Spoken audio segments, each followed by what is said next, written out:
Tumigil ka. Ano? Halika. Hindi ba yan ang babaeng galing sa pamilyang Gu? Yung dalagang hindi pinapaboran? Alam ko.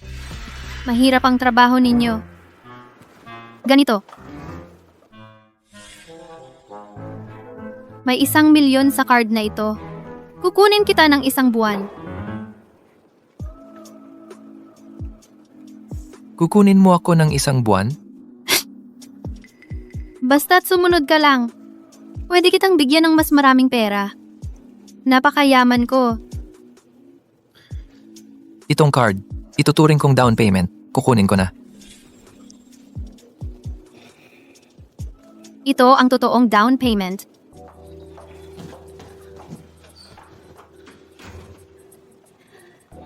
Basta't mapaglingkuran mo ako ng mabuti. At sa oras na iyon, bibilhin ko ang buong KTV para sa'yo. Ako na lang ang paglilingkuran mo. Pero, bago iyon, kailangan kong i-check muna. Kung kailangan mong i-check, ilang butones ang dapat kong tanggalin? Sapat ba ang isa? O kailangan ko bang magtanggal ng isa pa?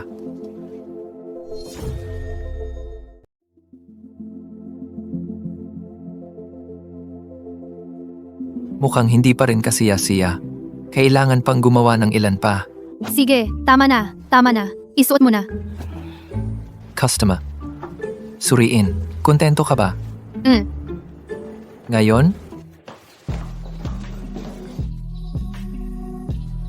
Pwede na bang simulan ng serbisyo para sa'yo?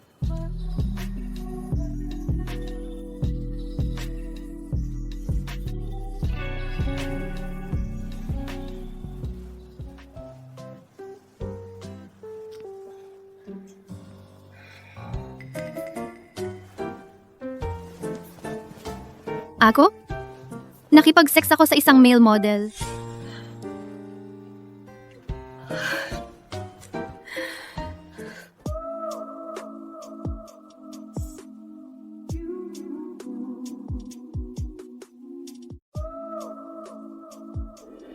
Ha?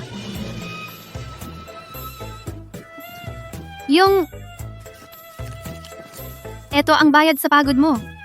Salamat sa pagod mo kagabi. Kunin mo ang pera at umalis ka na. 50 pesos lang. Gusto mo akong paalisin? May nagsabi kagabi na, gagastos ng 1,000,000 para i-book ako ng 1 buwan. Anong 1,000,000? Bakit siya? Mahal, ang galing mo ngayon. Nandyan ang tito ko. Pupunta ako para bumati. Dito ka lang maghintay.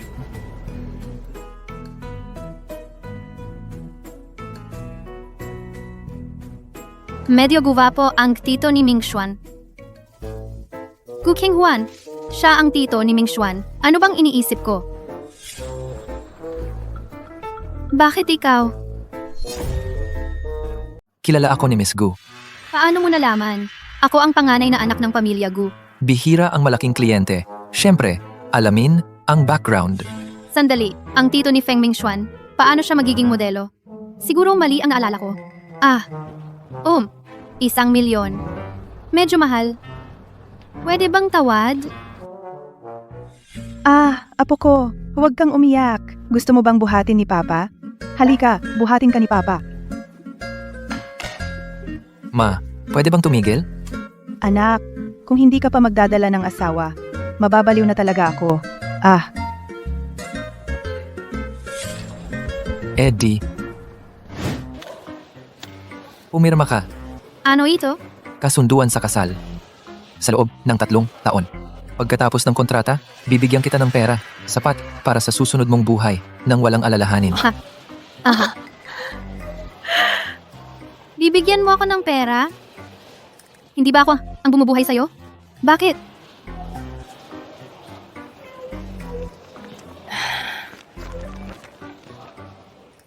Feng din ang apelido niya. Baka siya, talagang tito ni Feng Ming Xuan. Bakit? Ayaw mo? Ako? Kung hindi ka pipirma, bukas, maglalagay ako ng banner. sa bahay ng Gu na nagsasabi na si Miss Gu sinira ang puri ko at ayaw managot. Ikaw? Sige, pipirma ako. Sige, lumapit kayong dalawa. Lumapit pa ng kaunti. Pipicturan ko na kayo ha. 3, 2, 1. Wow, Chingwan, hindi ko akalaing tahimik ka lang pala pero nung kumilos ka, ang galing-galing mo. Isang gabi yung tiyuhin ng gago na si Ming Xuan. Nakuha mo? Naku, Han, anong gagawin ko? Hindi na maiiwasan na makikipagkita kay Ming Xuan. Sobrang nakakahiya. Bakit ka nahihiya? Sila ang dapat mahiya. Tapos, si Ming Xuan at yung kapatid mong pabanal-banalan kapag nakita ka tatawagin kanilang tita. Ang sarap, di ba? Oo nga naman. Uy ate, nandito ka pala. Nag-aalala pa ako dahil sa pag-iwan sa'yo ni Ming Xuan. Baka magpakamatay ka. Uy, King Juan, wag mong dibdibin. Sa mundong ito, hindi lang naman si Ming Xuan ang lalaki. At saka, bata ka pa balang araw, makakahanap ka ng lalaking mas mabuti kaysa sa tatay mo. Siyempre. Uy, Xingyue. Simula ngayon, dapat mo na akong respetuhin. Tutal, may tamang respeto sa nakatatanda. Anong ibig sabihin? Buksan mo ang mga mata mo at tingnan mong mabuti kung sino ang pinakasalan ko. Hindi ko na kayo kakausapin. Uuwi na ako. Hinihintay ako ng asawa ko. Tara. Bye?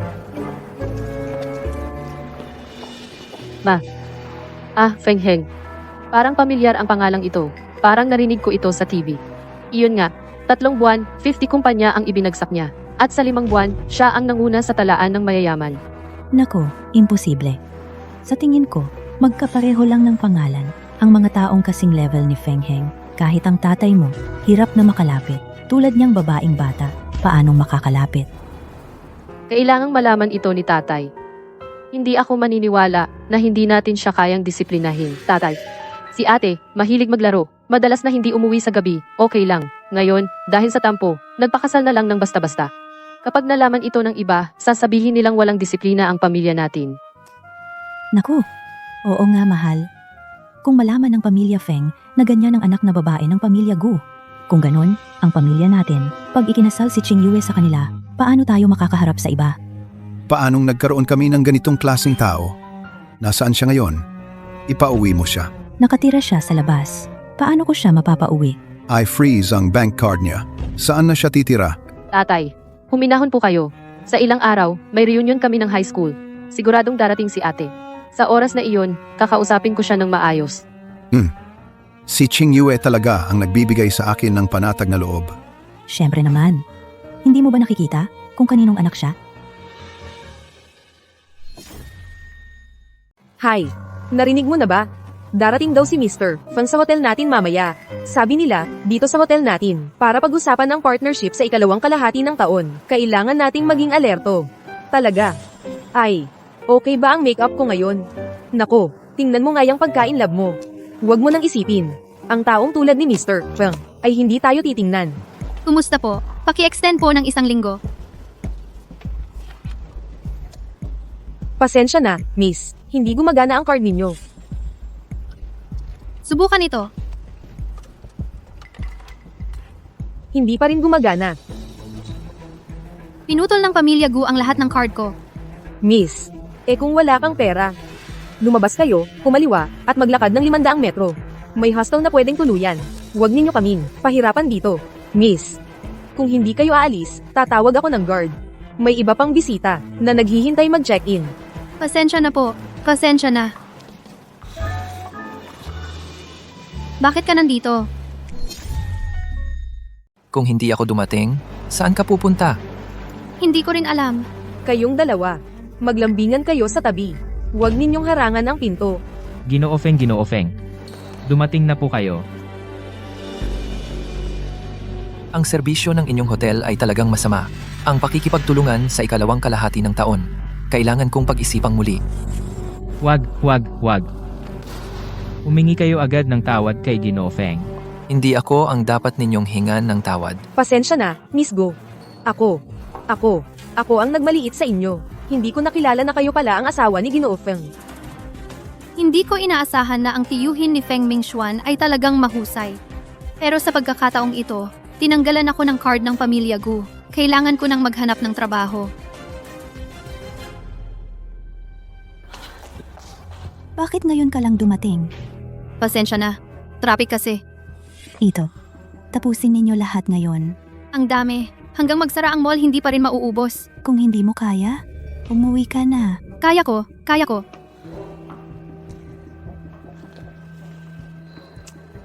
Pamimigay lang naman ng flyers to. Guchingwan, kaya mo yan. Kaya mo. Hey, miss, interesado kayo sa swimming at fitness? Ginoo, paglangoy, at pagpapalakas ng katawan.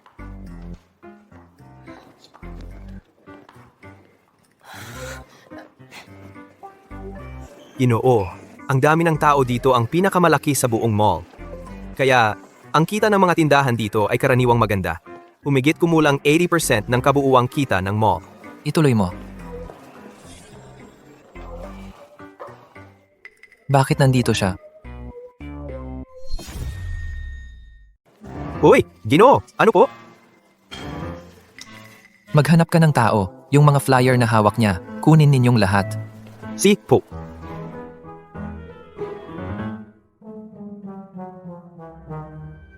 Ang pinagpipitagang dalaga ng pamilyang Gu, talaga namang nag-aabot ng flyer. Ang reunion na yung gabi, may magandang eksena tayong mapapanood. Pahingi ng flyer. Pahingi ng flyer. Ako rin. Sige, sige ay. Ayos lang, ayos lang. Heto. Ay, naubos na? Ang talino ko talaga. Hindi pa alam ng lahat, di ba? Ang dati nating kilalang dalaga ng pamilyang Gu, si Gu Qinghuan, ngayon, napunta na lang sa pag-aabot ng flyer. Hahaha. Ang tanyag na dalaga ng pamilyang Gu, kahit pinalayas na siya sa bahay, hindi naman dapat na gumawa ng ganitong kahiyahiyang trabaho. Hahaha. Anong dalaga ng pamilyang Gu? Sinong hindi nakakaalam na ang tanging paboritong anak na babae ng pamilyang Gu ay ang ating Qing Yue? Ate, nandito ka na. Akala ko hindi ka na darating ngayon. Ate, kung wala kang pera, sabihin mo sa akin. Bakit ka nag-aabot ng flyer? Kawawa naman sina nanay at tatay kapag nakita nila ito. Ikaw ang kumuha ng litratong ito? Ate, bakit hindi pa dumarating ang bayaw ko? Kapag dumating siya, kailangan ko talaga siyang pagsabihan. Bakit pati baon, hindi ka man lang niya bigyan? Kasi, hindi ako tulad mo, na umaasa lang sa lalaki. Ate, bakit mo naman masasabi iyan sa akin? Gu Qinghuan! Nag-aalala lang naman si Qing Yue sa'yo. Huwag mong baliwalain ang kabutihan. Gu Qinghuan. Ngayon, lahat kami may kasamang pamilya. Nag-asawa ka na, di ba? Bakit ba hindi dumating ang asawa mo? Baka naman hindi maipagmamalaki. Kasi naman, sa mundong ito, ang tulad ko, na pambihirang lalaki, ay bihira lang. Hehe. Ate, o kaya tawagan mo na lang si kuya para pumunta dito. Nandito naman lahat. Matutulungan ka naming i-check. Oo nga, Qinghuan. Bakit mo naman siyang itinatago? Ang mister mo, baka naman pangit siya. Hahaha. Ang mister mo ang pangit. Kung hindi naman siya pangit, tawagin mo nga siya.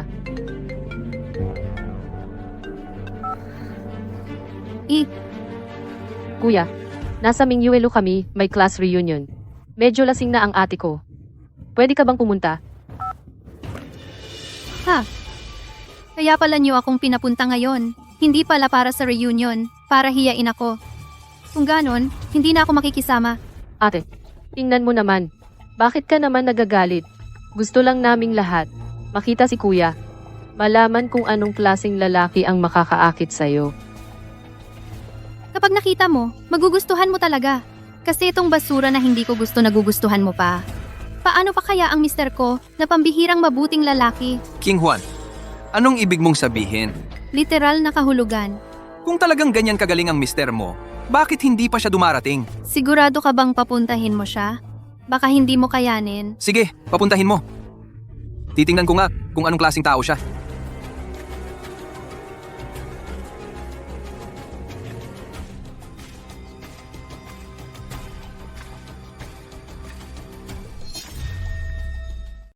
King Juan, Sino po kayo? ako ang asawa ni Ching Juan. Siya pala ang asawa ni Ching Juan. Kung malaman ng tito ko na inaway ko siya. Tapos na ako. Ano ba? Sino to? Ewan ko, hindi pa nakita. Babe, kailangan mong disiplinahin ang pamangkin mo. Kanina siya. Pamangkin ko, asa na? King Juan, kanina lang kami nagbibiro lang kami ng mga kaklase. Hindi ka naman magagalit pa ba? Oo nga, huwag kang masyadong madamot. Oo nga. Kayo.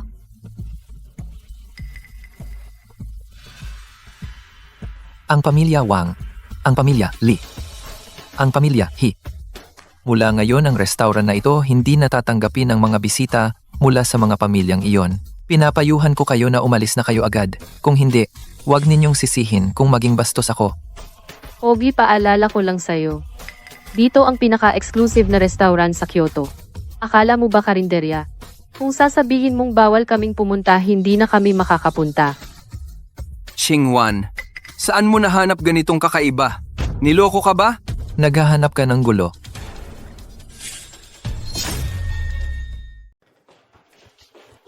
Feng, Tagapamahalayang, sa restaurant ninyo, ang kalidad ng mga kliyente ay lumalala na. Miss Wang, pasensya na. Hindi kayo tanggap dito. Pakiusap, kasama ang mga kaibigan mo. Umalis na kayo agad dito. Sige.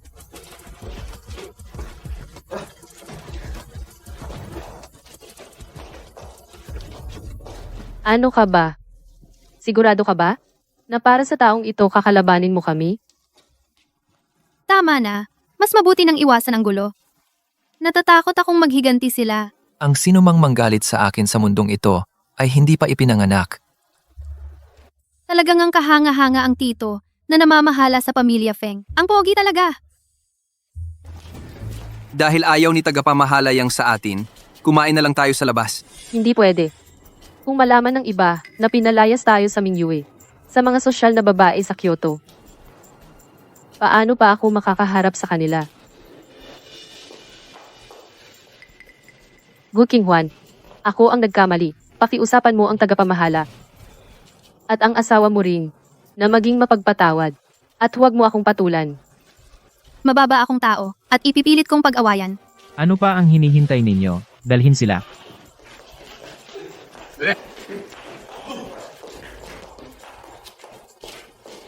Umalis na, umalis na.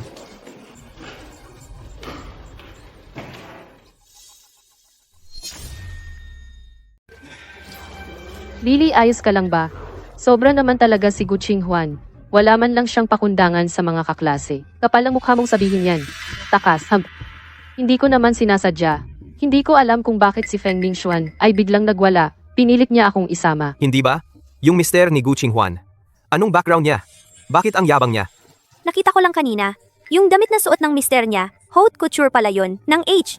Iisa lang yon sa buong mundo. Yung tatay ko, hindi man lang nakapag-order noon. Haute couture ng H. Eh di ba, dapat may 5 billion kang halaga para makapag-order? Ang lakas naman ni Gu Ching Juan. Sino ba ang mister ni Gu Ching Juan? Hindi ko nga alam. Ordinaryo lang siya. Yung damit na suot niya, peking-peki yun.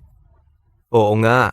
Kung totoong ganoon siya kalakas, bakit kailangan pa ni Gu Ching Juan na mamigay ng flyers? Chingyu, yung mister ni Gu Ching Juan baka naman talagang isang napakalakas na tao. Talagang imposible.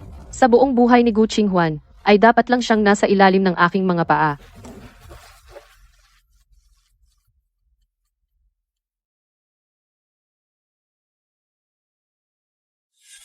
Feng,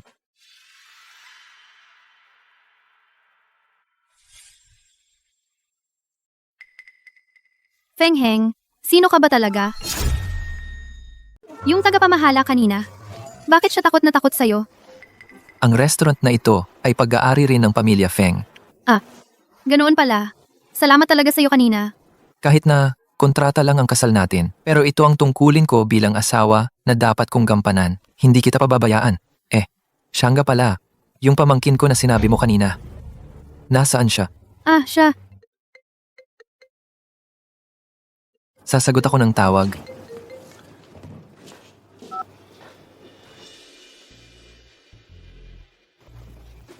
Gu Ching Juan, nandito ka nga? Ganito mo ba ako kamahal? Ha? Nagpakasal ka kay Feng Heng para lang maghiganti sa akin? Masyado mo namang dinadakila ang sarili mo.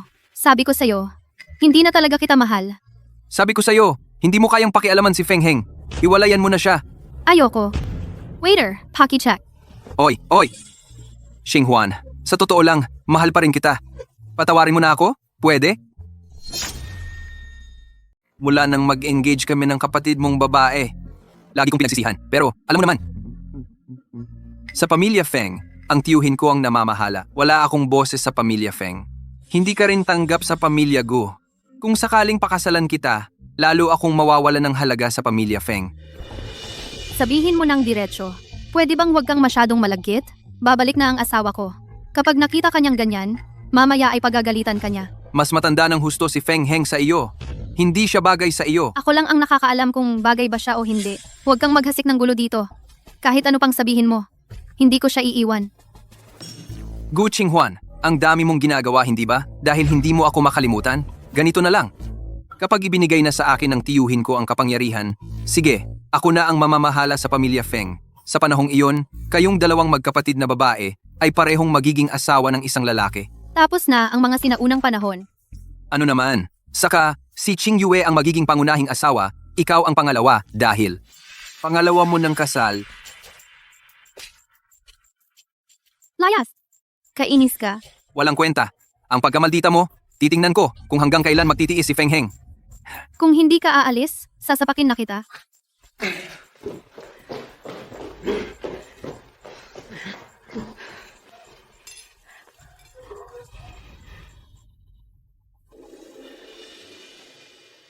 Mahal, Ano? yakap.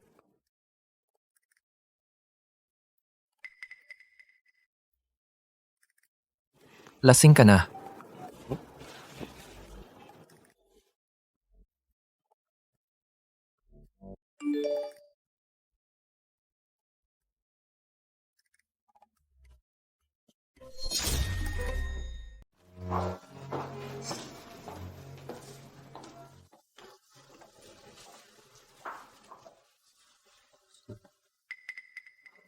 Ma'am, pahirin ninyo ang kamay.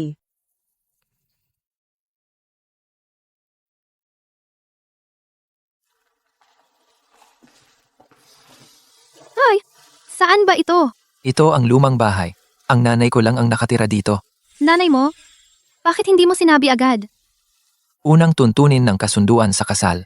Pasayahin ang nanay ko.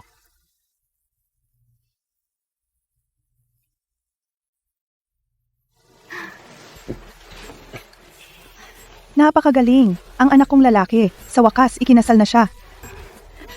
Sanay ka na bang maging asawa ni Feng Heng? Mabait ba siya sa'yo?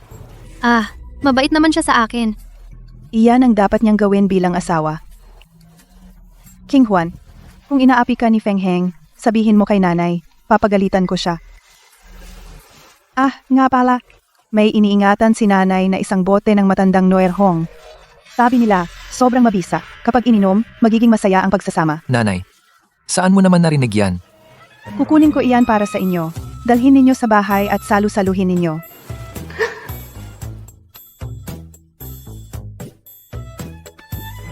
Nanay, ako na ang magdadala.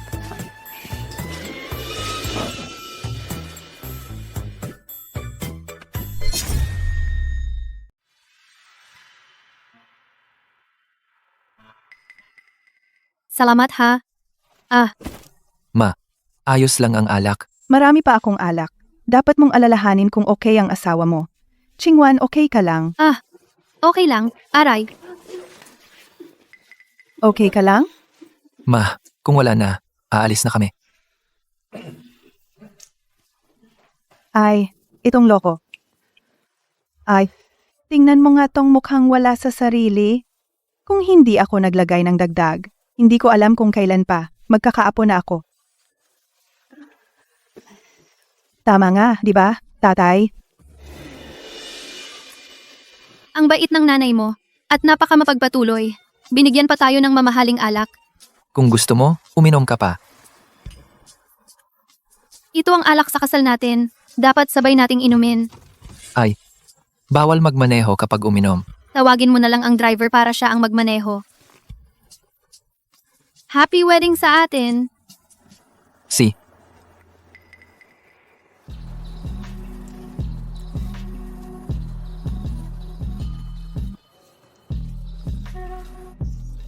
Bakit namumula ang mukha mo? Bakit namumula ang mukha ko? May problema ang alak na ito. Anong ginagawa mo?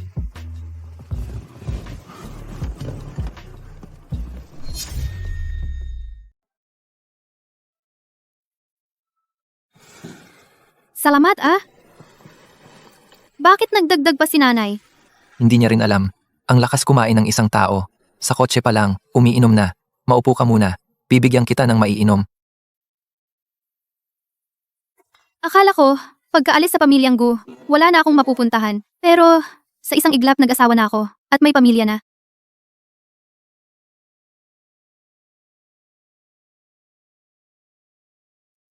Hindi kaya ayaw niya rito?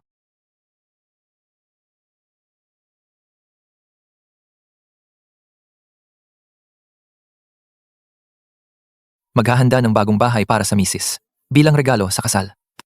Pero, kailangan kong maghanap ng magandang dahilan. Kakaiba? Peke lang naman ang kasal namin. Bakit ang bilis ng tibok ng puso ko? May raffle ng bahay dito. Subukan mo kaya? Peke lang yan, ang mahal ng bahay. Imposibleng i-raffle ang bahay. Paano mo malalaman kung hindi mo susubukan? Tara.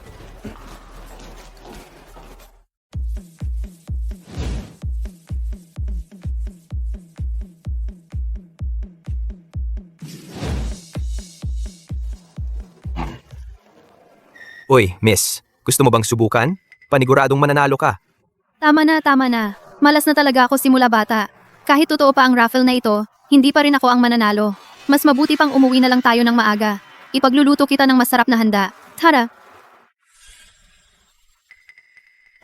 Pogi, gusto mo bang subukan? Baka manalo ka ng bahay para mapakasalan mo ang isang mayaman at magandang babae at iwanan ang matandang misis. Subukan mo na. Yung babaeng puro luto lang ang alam sa bahay. Hadlang lang yan sa pag-asenso mo. Ako na.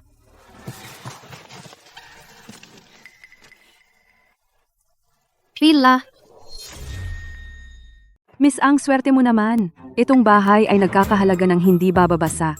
5 million. 500 million. 500 million.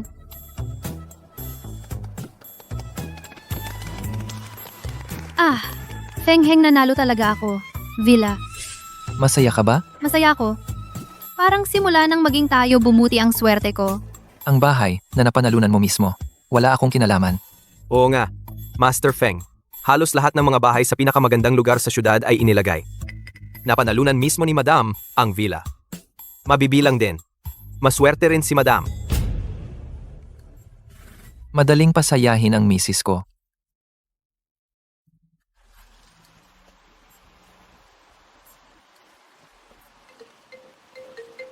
Pamangkin. Feng Mingxuan. Nagmamaneho ako, pakisagot ang tawag. Sasagot ako. May pangatlo bang tao sa kotse natin? King Juan. Ano? Tinakot mo ako. Binaba ko na. Kumapit ka. Susunduin natin ang pamangkin ko. Ano?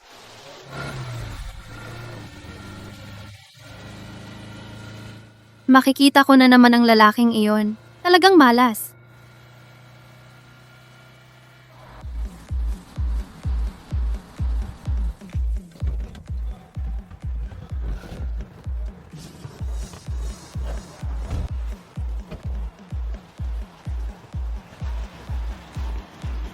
Saan ba tayo? Pamangkin ko. Sa bar. Dahil sa isang babae. Nagsuntukan. Pumunta ako para ayusin. Feng Heng, ikaw bilang isang tito, huwag mong sobrahan ng pagmamahal ang sarili mong pamangkin. Dapat siyang matuto. Paano? Halimbawa, ipakulong mo siya ng ilang taon. King Juan. Mukhang ikaw ay may hinanakit sa pamangkin ko. Wala. Bakit naman ako magkakaroon ng hinanakit sa kanya? Bitawan mo ako. Ayan, tingnan mo siya. Wala siyang kakayahan sa trabaho, wala siyang ginagawa, at hindi rin maganda ang ugali niya. Iwasan mo siyang makasama. King Juan. Gu King Juan. Bitawan mo ako. Alam mo ba kung sino ako? Ako ang prinsipe ng pamilya Feng. Kilala mo si Feng Heng, di ba? Ang pinakamayaman sa kabisera. Siya ang tito ko.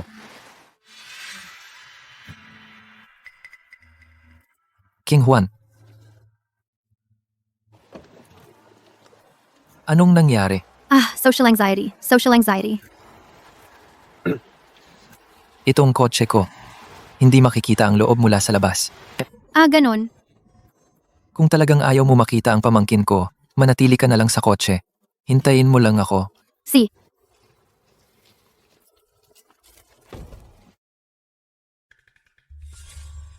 Oy, iyon ba ang kotse ng tito mo?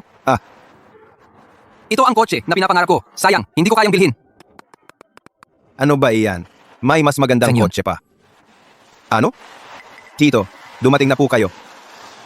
Tara na, pagdating doon, aasikasuhin kita. Oy. Tatanong lang ako. Ikaw ba ang tito ni Feng Yun? Anong sinasabi niya? Ang galing ng soundproof.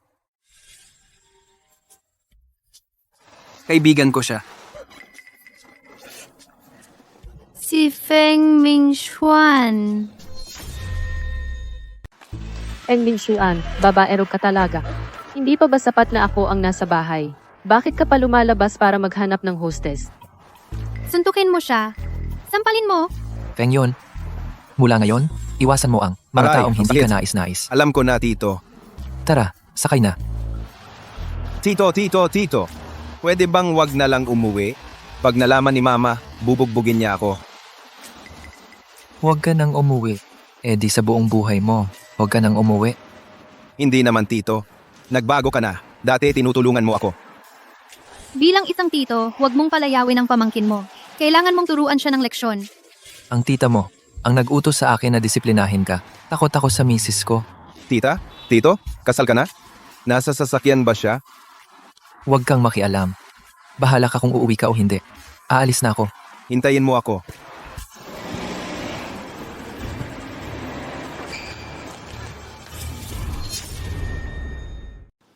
Hindi na ba isasama ang pamangkin? Huwag mo na siyang pakialaman. Kung gusto niyang umuwi, may paa naman siya. Ang lala ng pagkabalisa mo sa pakikisalamuha. Noong natulog ka sa akin. Tingnan mo nga, di ba, ikaw pa, ang naunang kumilos? Bakit noon, wala kang social anxiety? Ano bang pinagsasabi mo?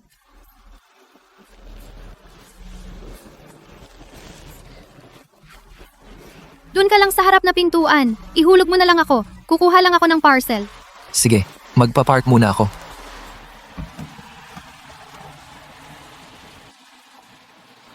Si Gu Qinghuan nga talaga.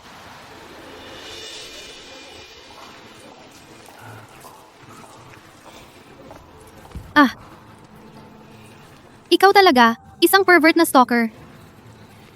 Gu Qinghuan. Hindi ka pa ba nakikipaghiwalay sa kanya? Hindi mo pa alam. Sino ba talaga siya? Siyempre alam ko kung sino siya. Pero kung tutuusin, hindi mo ba dapat akong tawaging Gu Qinghuan? Dapat mo akong tawaging tita. Anong tita?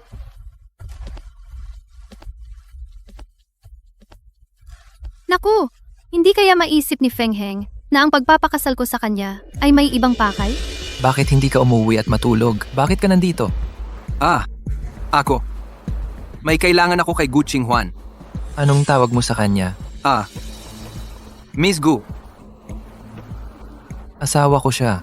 Kung may sasabihin ka, diretso mo na lang sabihin sa akin. Qinghuan, umuwi ka na muna. Ako na ang bahala.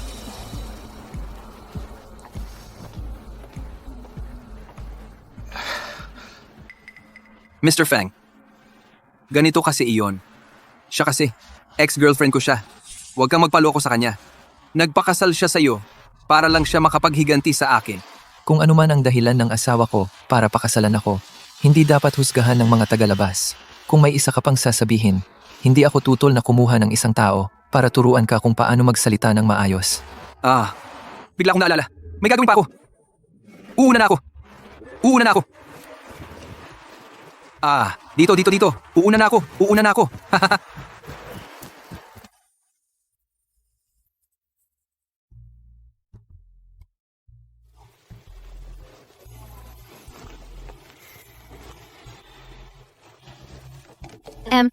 Hindi mo ba ako tatanungin? Ano ang relasyon ko sa kanya?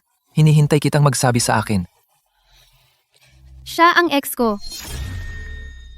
Siya ang ex ko.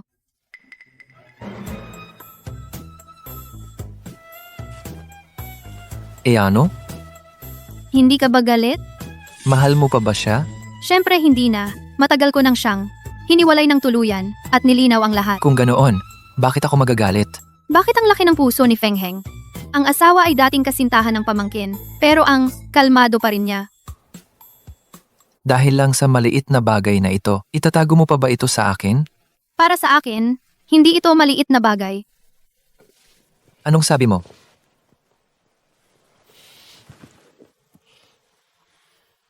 Salamat sa pag-unawa mo sa akin. Pag-unawa?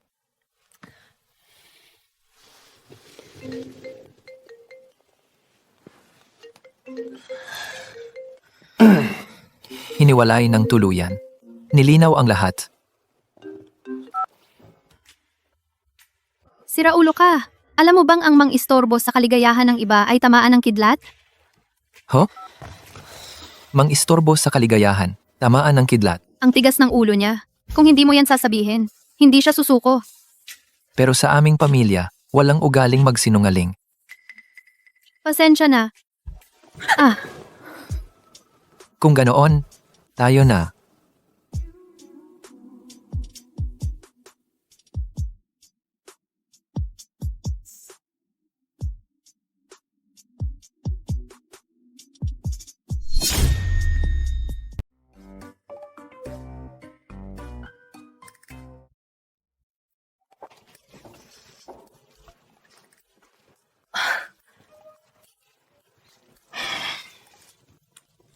Itong si Feng Heng.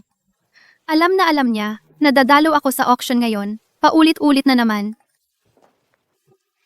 Uy, ikaw nga. Napakaganda mo. At wala kang kasamang asawa. Naghahanap ka ng lalaki dito, di ba? Ikaw, wala ka rin kasamang asawa, di ba? Nakipag-away ang asawa mo dahil sa babae. Nasa presinto pa rin siya hanggang ngayon.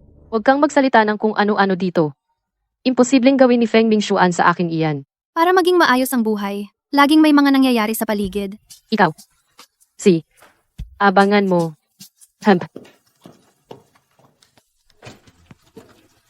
Susunod sa auction na ito, ang huling piraso. Ang dekalidad na kwintas na jade. Panimulang presyo, 80 milyon. 90 milyon. 75 milyon. 100 milyon.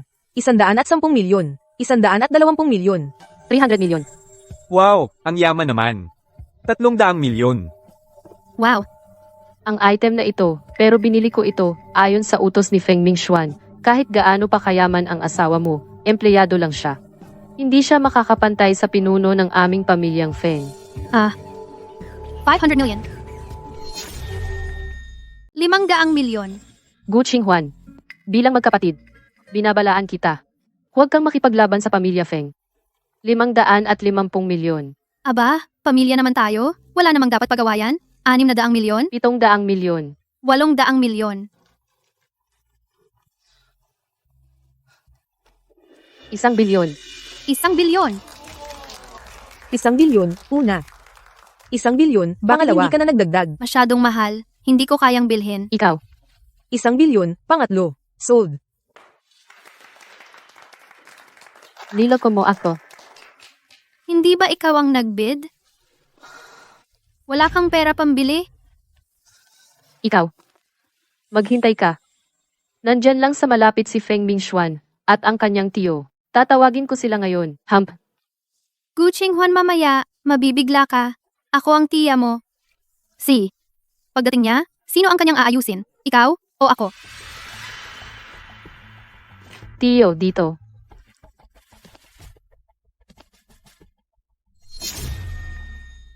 Sino yan? Asawa pala niya. Parang siya yung... Pasensya na sa paghihintay. Ginoong Feng. Matagal ko nang gustong makita kayo. Ngayon, sa wakas, nakita ko na po kayo. Ako ang pangkalahatang tagapamahala ng Feng Yun, Feng Xing. Haha. Tito, ikaw? Mahal. Sino ang nangapi sa'yo? Inagaw nila ang item ko sa auction. Hindi ako. Ay, ito. Hindi pagkakaunawaan lang. Sa totoo lang, itong item sa auction, nakuha na namin ito. Para sa inyo po. Hehe, Hindi. pasensya na. Itong asawa ng pamangkin ko ay masyadong walang modo. Sino ang may ganang agawin ang gusto ni Ginoong Feng? Kung gayon, sa pangalan ng aking asawa, salamat. Salamat sa iyo. Haha. Para sa'yo, 1 bilyon. Ibibigay mo lang sa akin? 1 bilyon lang ibigay sa asawa ko. Hindi ba bagay? Saka, pera nga iba yan. Tama nga. Ha ha ha, Amo Feng, magaling kang pumili. Ang asawa ni Amo Feng ay likas na maganda, bagay sa jade na ito, sakto ha ha ha. Ano pa iba pa bang collection ang gusto mo? Hindi na. Umuwi na tayo. Hehe, ingat po kayo, ingat. Hindi naman. Ingat ha, ingat. 1 bilyon. Ang laki naman ng bigay ni Tito ibinigay niya sa iba. Tumahimik ka na nga. Pinagalitan mo ako? Guching Yue. Magkapatid kayo ni Guching Juan. Hindi mo ba alam na napangasawa niya ang tito ko? Kailangan bang magsipsip ang asawa ng tito ko? Sino yon? Iyon ang kilalang Amo Feng. Kahit ang aming pamilya ay umaasa sa kanya. Ginamit ko lahat ng paraan. Mas mababa pa ang napangasawa ko kaysa kay Guching Juan. Si Ming Xuan ang malas sa pagpapakasal sa iyo. Para sa pamilya Feng, hindi mo ba alam na kailangan mong suyuin ang misis ni Amo Feng? Gusto mong suyuin ko si Guching Juan?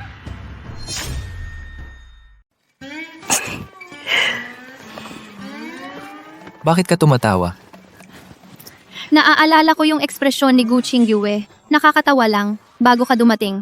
Ano pa bang sinabi niya? Itong kuwintas. Para kay Sir Feng to. Ha? Ano pa bang sinabi niya?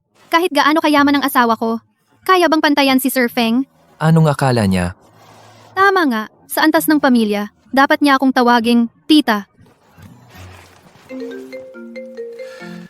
Kumusta? Ako ang HR ng Fengyun Holdings. Tumawag po ako para ipaalam sa inyo. Pumasa po kayo sa interview. Pumasok po kayo bukas. Fengyun Holdings? Hindi ba yan ang kumpanya ni Sir Feng Mingxuan?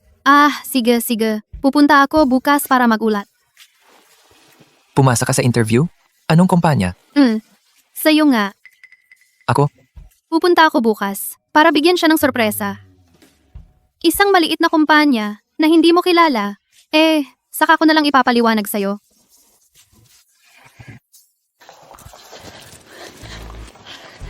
Anong nangyari?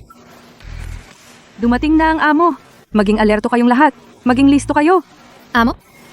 Feng Heng? Sino to?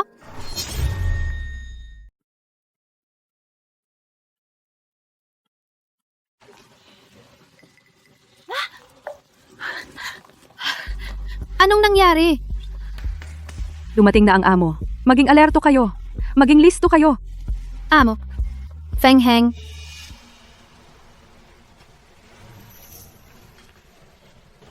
Mrs. Feng, Bakit siya? Nasaan si Feng Heng? Oy, ikaw na bago. Ikaw, anong ginagawa mo? Anong ginagawa mo? Huwag humarang sa daan. Bakit wala kang modo? Wala ka talaga. Pumunta ka sa likod, bilis. Pasensya na. Bago pa lang, may masamang balak. Ang ganyang empleyado, dapat disiplinahin. Kailangan maghanap ng pagkakataon para disiplinahin siya.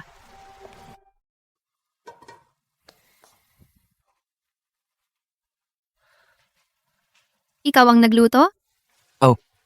Wala namang ginagawa ngayon. Hindi ka ba pumasok ngayon? Hindi, nasa bahay lang ako. Yung sinasabi nilang amo. Ano? Wala. Hindi ko akalaing marunong kang magluto. Unang beses kong magluto, sinunod ko lang ang recipe. Medyo hindi maganda ang itsura. Okay lang, Tikman mo. hindi mahalaga ang itsura. Ang mahalaga, masarap.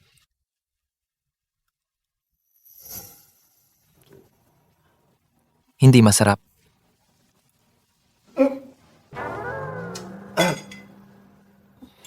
Mapait at mapakla. Sana Gusto kong magluto para sa'yo. Okay lang. Sa unang beses, nagawa mo ito. Magaling na yan.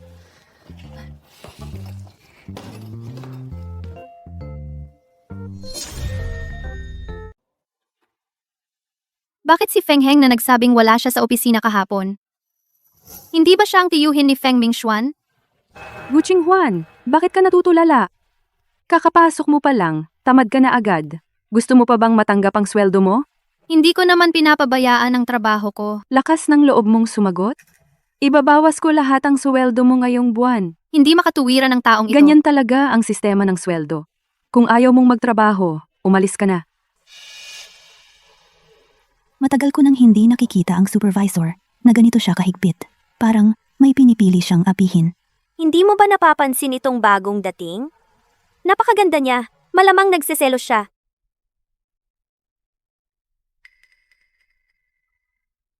Anong nangyayari? Ginoong Feng, hindi marunong umasa lang bagong empleyado na ito. Pagsasabihan ko siya. Sa kaunting pagkalingat ay umaalis na siya sa kanyang pwesto ng walang paalam. Gu Qinghuan, huwag ka nang dumahilan. Kung kaya mong magtrabaho, gawin mo. Kung hindi mo kaya, umalis ka na sa kumpanya. Sa tingin ko, ikaw ang dapat umalis. Ikaw bilang supervisor, bakit ka masyadong abusado? Yung malasakit mo sa mga bagong empleyado nasaan na? Bumalik ka at magmuni-muni ka. Kung hindi ikaw na mismo ang pumunta sa HR at magbitiw. Bakit ka nakatanga? Umalis ka na. Ay, pasensya na, Mrs. Feng. Pumunta ka sa opisina ko mamaya. Sige, mauuna na ako.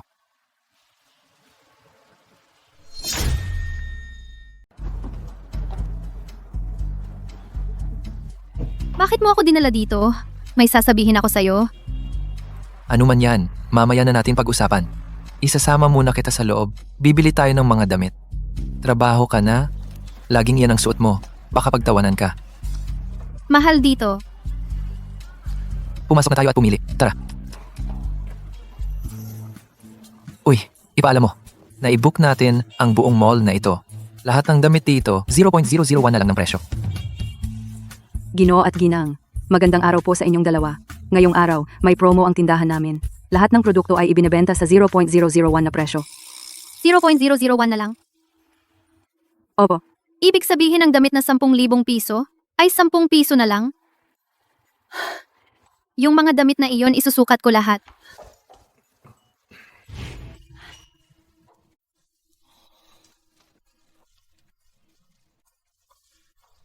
Diyos ko! Pag nanakaw to! Sabi ko sa'yo pinilit mo pa. Ang mahal ng mga damit na ito. Ang pamilya Gu ay tinanggal na ang card ko. Yung maliit kong sweldo hindi ko kayang bilhin. Kapag nakasukat tayo pero hindi bibili, baka pagalitan tayo ng mga tao. 0.001 na lang. Tama, bilhin.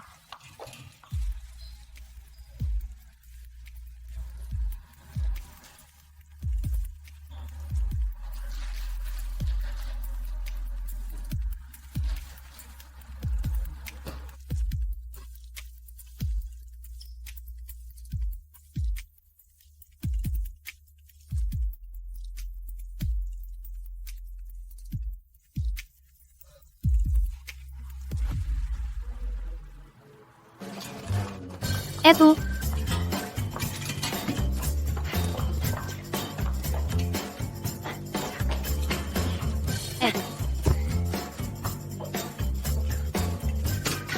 Ito, lahat para sa'yo.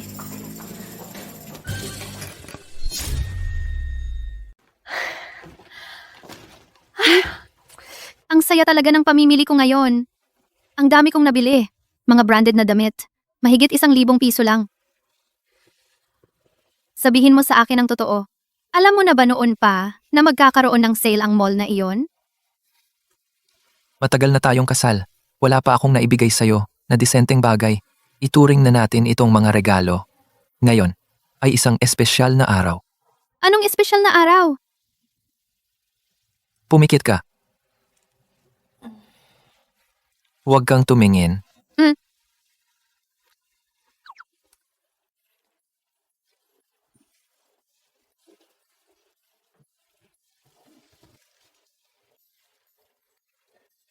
Imulat mo na ang mga mata mo. Maligayang kaarawan sa iyo. Maligayang kaarawan sa iyo. Anong nangyari? Simula nang mamatay ang nanay ko, wala nang nag-celebrate ng kaarawan ko. Salamat sa'yo. Bobo.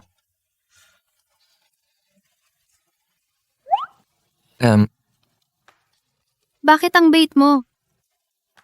Talaga? Gaano kabait?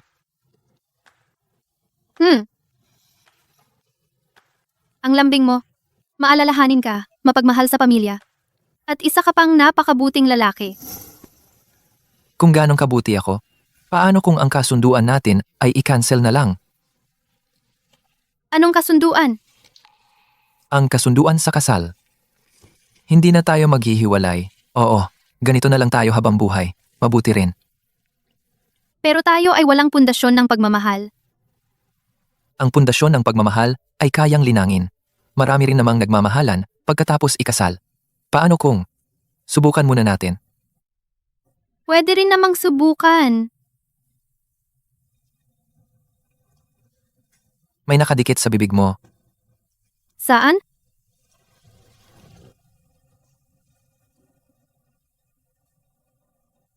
Ang sweet.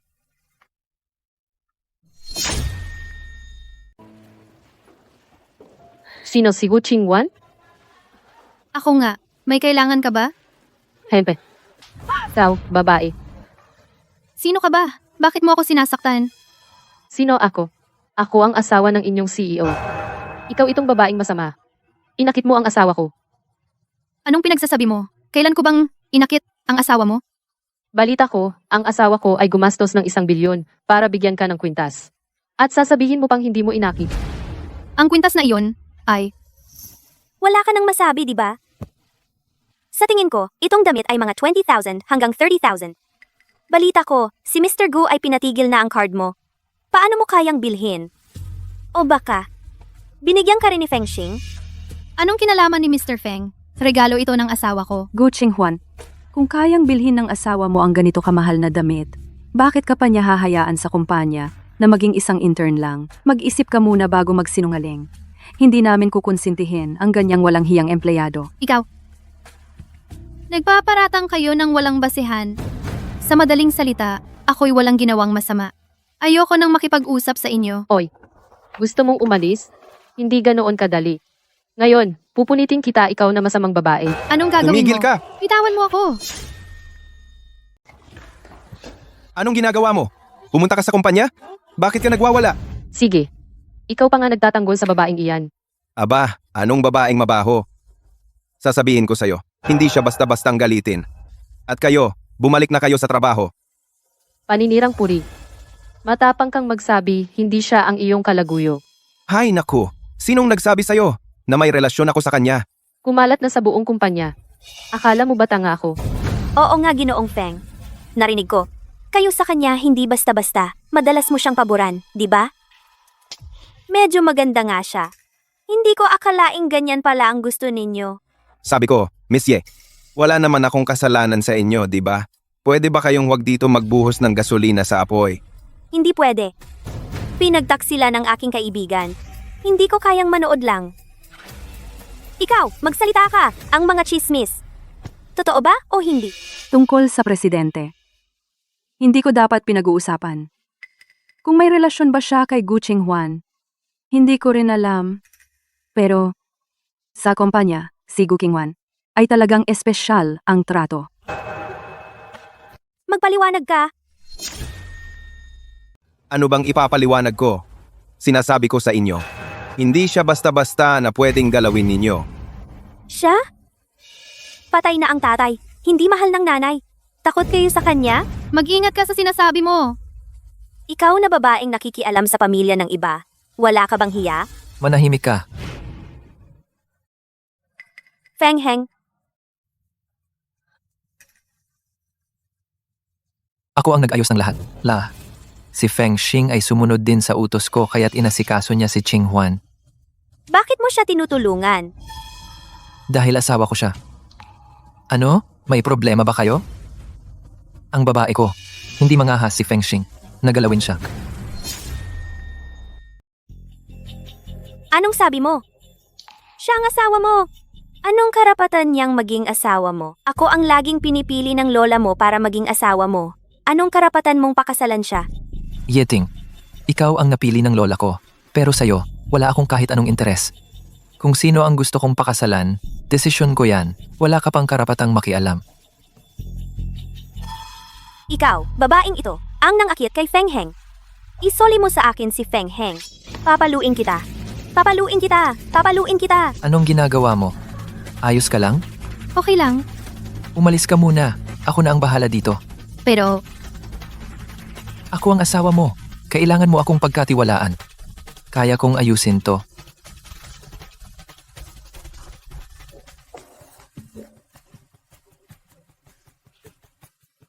Ang lakas ng loob ninyo. Nangahas kayong apihin ang babae ko. Ipagbigay alam na agad. Ngayon na kanselahin ang mga kontrata sa Ye Group at sa Dihao Group. Wag! Wag! Wag mong kanselahin ang mga kontrata sa Ye Group, Feng Heng. Nakikiusap ako sa'yo. Noong sinaktan mo ang babae ko, dapat mong malaman ang mga kahihinatnan. Dahil masyado kitang mahal. Kaya hindi ko matanggap na mag-aasawa ka ng iba. Bakit mo ito ginagawa sa akin? Ako, isang marangal na dalaga ng Ye Group. Hindi ba ako mas mababa kaysa sa isang anak na babae ng pamilyang Gu na hindi pinapaboran? Kung magsabi ka pa ng isa, hindi ako magdalawang isip na i-blacklist agad ang Ye Group. Hindi na ako magsasalita. Hindi na ako maglalakas loob. Umalis ka na.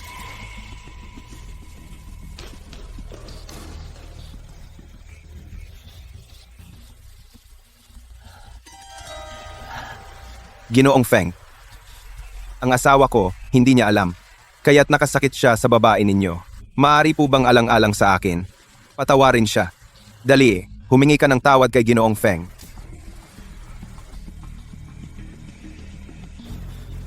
Siya na. Sa tingin ko, kung walang nagsulsol, ang ginang Feng ay hindi rin mangangahas na pumunta at manggulo. Gusto ko lang malaman kung sino ba talaga ang nasa likod na nagkakalat ng chismi. Siya. Siya ang nagsabi sa akin. Ako? Hindi ko alam. Si Gu Qinghwan pala ang asawa ninyo, Ginoong Feng. Alam kong mali ako. Mapagpatawad po kayo. Patawarin na ninyo ako. Papatawarin kita? Ang empleyadong tulad mo sa kumpanya, ang siyang dahilan ng gulo. Lumayas ka, ngayon din sa Feng Yun. Ginoong Feng, kailangan kong buhayin ang pamilya ko. Hindi ako pwedeng mawalan ng trabaho. Pakiusap, Ginoong Feng. Huwag mo akong itaboy. Layas.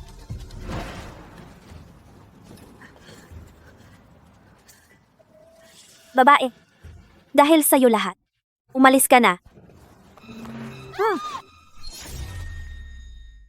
Umalis ka na!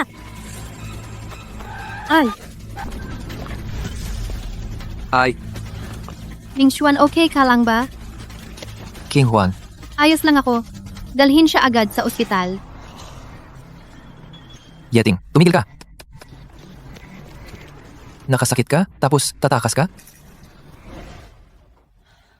Buti na lang, sabi ng doktor. Wala namang malubha. Medyo bali lang. hindi bale. Buti na lang at ayos ka lang. Salamat sa ginawa mo ngayon. Tatawagan ko ang tito mo. Papuntahin ko siya para alagaan ka. Aalis na muna ako. Huwag kang umalis. King Juan, hindi ko kaya kung wala ka. Sa panahong wala ka, araw-araw akong nagdurusa. Ming Xuan, kasal na ako. Ikinasal ka sa kanya para lang maghiganti sa akin, di ba? Nakipaghiwalay ako sa'yo dahil nagloko ka. Wala na ang pag-ibig natin. Hindi ko kailangang maghiganti sa'yo. Hindi ako naniniwala. 4 na taon nating relasyon. Kaya mo bang bitawan ng ganoon na lang? Qing Juan, bumalik ka na sa akin. Mr. Feng, ang pangungulit mo sa aking asawa, parang hindi nararapat. Akin talaga siya. Ako ang nagpakasal sa kanya. Sana maintindihan mo ang sitwasyon. Yamang nailigtas mo ang aking asawa, hindi ko na ito ibibilang sa'yo. Lumabas ka muna. Gusto kong makausap siya ng sarilinan. Huwag kayong mag-away. Huwag kang mag-alala. Niligtas ka niya, hindi ko siya pahihirapan. At saka may sugat pa siya. Kahit na, hindi ko rin sasaktan ng may sugat.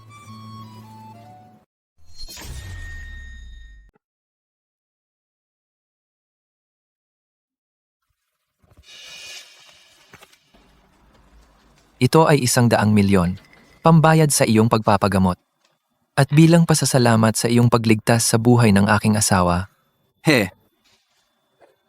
Talaga namang ang Presidente Feng ng Dihao Group ay napakalaki ng ibinigay.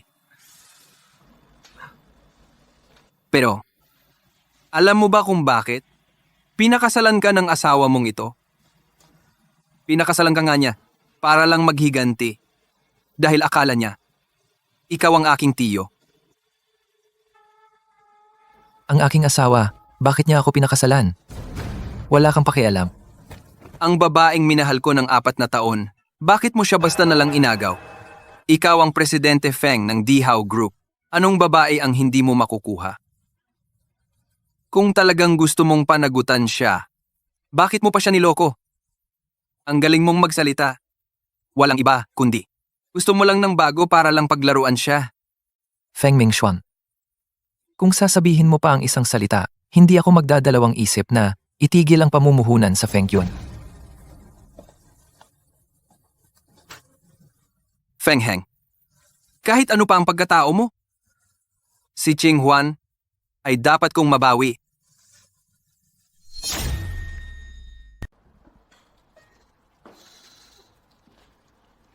King Juan, Ano ang napag-usapan ninyo? nag-aalala ka sa kanya. Dahil siya'y nasugatan para iligtas ako. Paano ba naman ako hindi mag-aalala? Ikaw na ang asawa ko. Paano mo naiisip ang dating nobyo mo? Sinong nag-iisip sa kanya? Kasi nakikita Huwag ko kang siyang mag-alala. nasugatan. Nasugatan siya para iligtas ka. Hahanap ako ng paraan para makabawi sa kanya. Ikaw, wala ka bang sasabihin sa akin? Ano? Tulad noong una.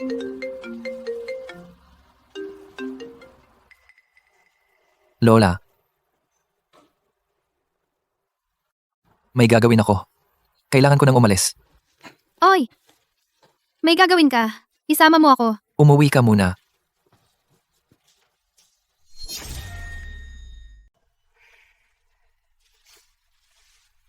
Lola? Walang hiya.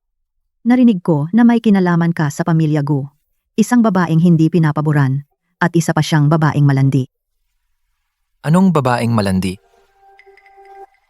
Ikaw ang nagkakalat ng tsismis sa likod. Bakit ka nandito? Hindi ba't inutusan ko nang ipadala ka sa presinto? Kapal mo namang sabihin iyan. Kung hindi ko siya inilabas, nasa presinto pa rin siya at naghihirap. Ang marangal na anak ng pamilya Ye na tinrato mo ng ganyan.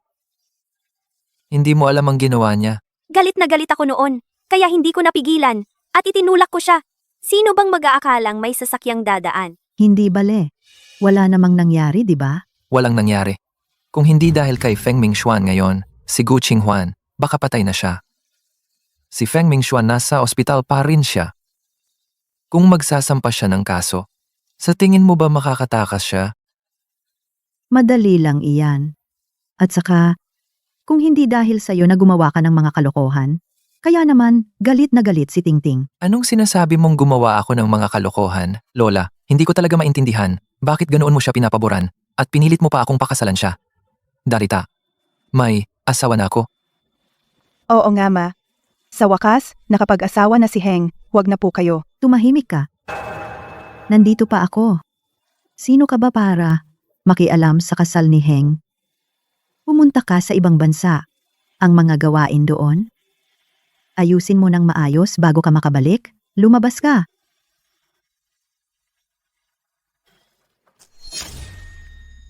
Gagalitin mo ba ako?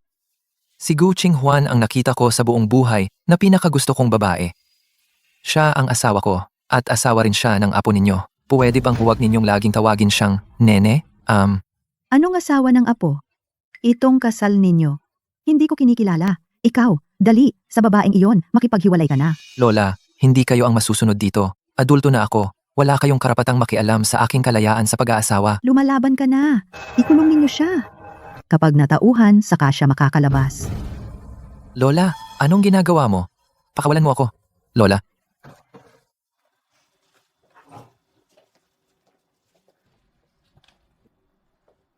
Kumusta na ang paggaling mo? Ikaw? Anong ginagawa mo dito? Siyempre, binisita kita. Kasi, ang mga sugat mong yan, ay may kinalaman din sa akin. Ang babaeng to, ang dahilan kung bakit ka nabangga. Hindi ka welcome dito. B, umalis ka na. Kakakita pa lang natin, palalayasin mo na ako? Hindi mo ba naramdaman na ang trato mo sa akin ay dapat maging mas mabuti? Gusto mong saktan si Ching Wan. Tapos, gusto mo pa akong maging mabait sa'yo? Kung ayaw mong magkaproblema, lumayas ka na. Huwag mo akong pilitin na ipahuli ka sa pulis. Hindi mo ba narinig ang sinabi ng pamangkin ko? Lumayas ka nga. Huwag mong pakapalan ang mukha mo, Feng Mingxuan. Akala mo ba hindi ko alam? Yung aksidente, talaga bang ako lang ang dahilan? Ni hindi mo mapigilan ang asawa mo. Ang pamilya ninyong Feng talagang duwag. Natatakot ako sa pamilya ninyong Feng. Nakakapit kayo sa isyong ito, kaya't umupa ako ng investigador. Ang may-ari ng sasakyang nakabangga ay kakilala mo. At ikaw pa ang bumili ng sasakyan para sa kanya. Sa mundong to, may ganito bang tsamba? Hula ko? Matagal mo nang sinusundan si Ching Wan, di ba? Siya pala ang dati mong fiancé. Pero dahil nagloko ka, nakasal siya kay Feng Heng. Masaya ang pagsasama nila. Ikaw naman. Araw-araw mo nalang tinitiis ang kayabangan ni Gu Qingyue. Hindi mo matanggap. Kaya't pinagplanuhan mo ang pagpapakasakit na ito. Ay para lang mabawi ang puso ni Ching Wan, di ba? Ako, malaki rin ang naitulong ko sa'yo. Anong gusto mo? Wala naman akong gusto. Pinaaalala ko lang sa'yo. Bantayan mo ang babae mo. Huwag mong hayaang pumunta siya para mangakit ng ibang lalaki.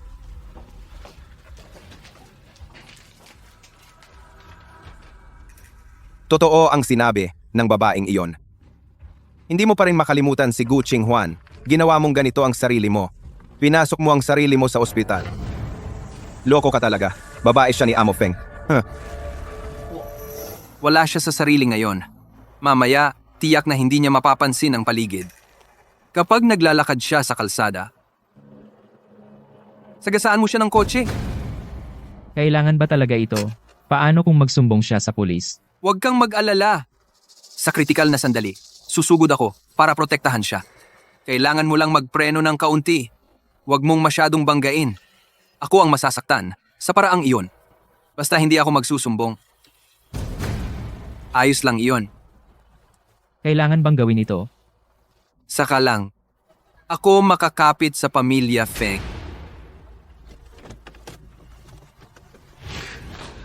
Loko ka ba? Paano mo nagawa ang ganitong bagay? Ayaw mo na bang mabuhay? Ginagawa ko ito para sa pamilya Feng. Para sa pamilya Feng. Kahit gaano pa kalakas si Feng Heng, makakaya ba niyang daigin ang matandang babae ng Feng? Kapag natulungan natin ang matandang babae ng Feng na maresolba ang maliit na problemang ito, kung gayon, tayo ay aangat agad.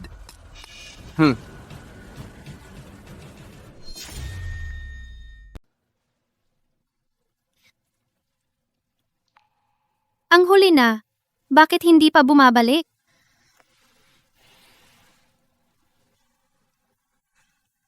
Baka may nangyaring masama.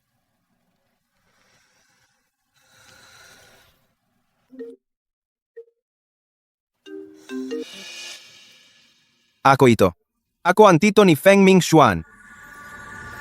Ah, si Mr. Feng. Ano po ang kailangan ninyo? Nasugatan ng pamangkin ko dahil sa'yo.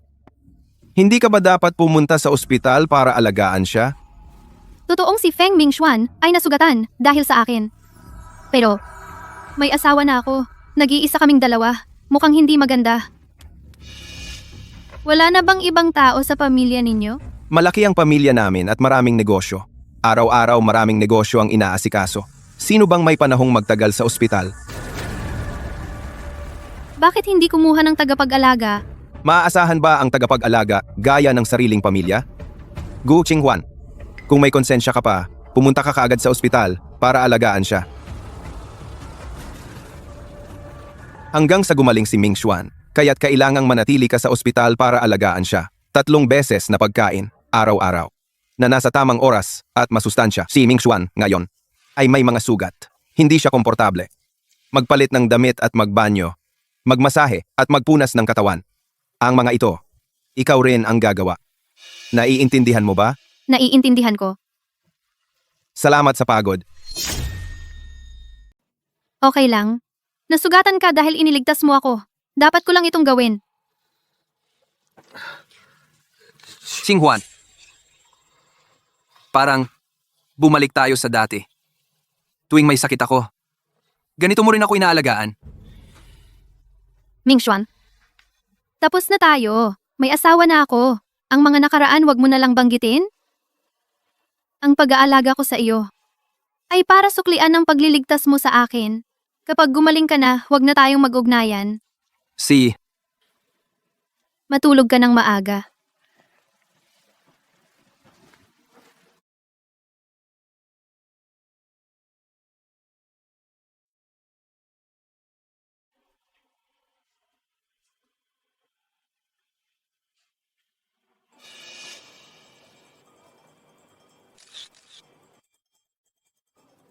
Ako. Kailangan kong pumunta sa CR. Sige, aalalayan kita.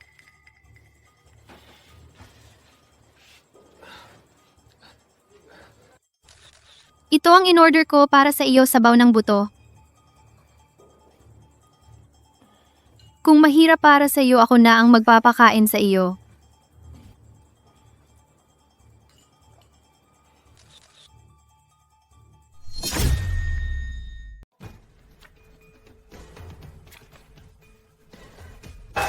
Grabe naman. Sabi ko na nga ba na si Gu Qinghuan ay isang walang hiyang babae? Habang pinapaasa si Feng Heng habang inaakit rin ang pinuno ng pamilya Feng. Ang dami niyang kinakain, hindi siya takot mabulunan. Sa buong buhay ko, hindi pa ako nakakita ng babaeng walang hiya na ganito.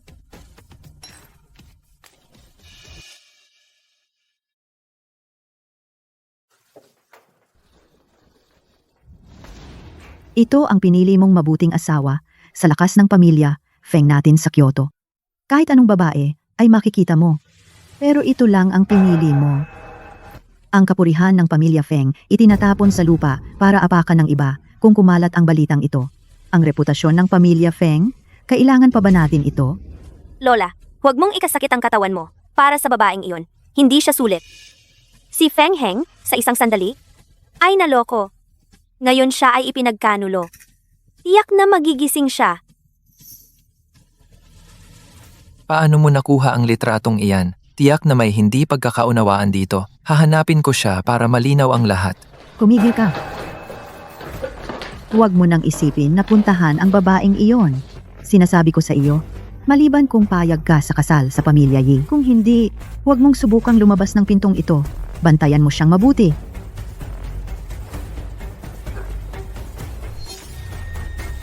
Isa na namang araw ang lumipas. Hindi ko pa rin makontak si Feng Heng. Ano nga ba ang nangyari? Hinihintay mo pa ba ang iyong kasintahan? Hindi na siya babalik para sa'yo. Paano mo na lamang hindi na siya babalik? Alam na niya, noong pinakasalan mo siya, ay para lang maghiganti. Sa tingin mo, mamahalin ka pa ba niya tulad ng dati? Maghiganti sa'yo? Masyado ka namang assuming? Pero iyan ang akala ni Feng Heng. At saka, siya si Presidente Feng ng Dihao Group, ang magiging pinuno ng Dihao. Ang mga babae sa kabisera ay pumipila para mapili niya. Ikaw? Ni hindi ka makapasok sa bahay namin. Pabayaan na ang pamilya Feng ng Dihao. Kaya lang, nakikipaglaro lang siya sa'yo. Ano bang pinagsasabi mo? Matagal ko nang narinig na si Presidente Feng ng Dihao ay hindi lang babaero at hindi rin naman pangkaraniwang pagkabukas palad. Mga sikat na artista, mga sosyal at influencer, lahat nakalaro na niya. Siya, malamang, sa mga mamahaling pagkain, ay sawa na siya. Kaya gusto niyang kumain ng kakaibang gulay para may ibang lasa. Itong gulay, sapat na ang 1 o 2 beses. Kapag sobra, nakakasawa. Hindi ako naniniwala. Huwag kang dito magkalat ng intriga tungkol sa kanya, maliban na lang kung siya mismo ang magsasabi sa akin. Kung hindi, ang sasabihin ng iba ay hindi ko paniniwalaan, kahit isang salita. Hahanapin ko siya ngayon.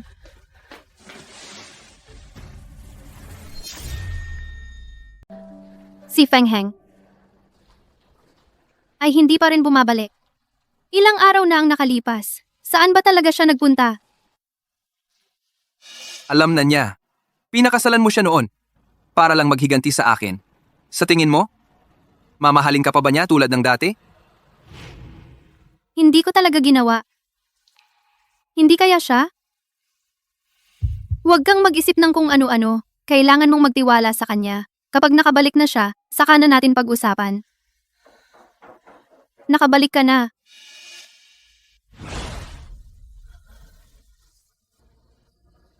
Sino po kayo? Ako ang lola ni Feng Heng. Ito ang bahay ng apo ko. Bakit hindi ako pwedeng pumunta?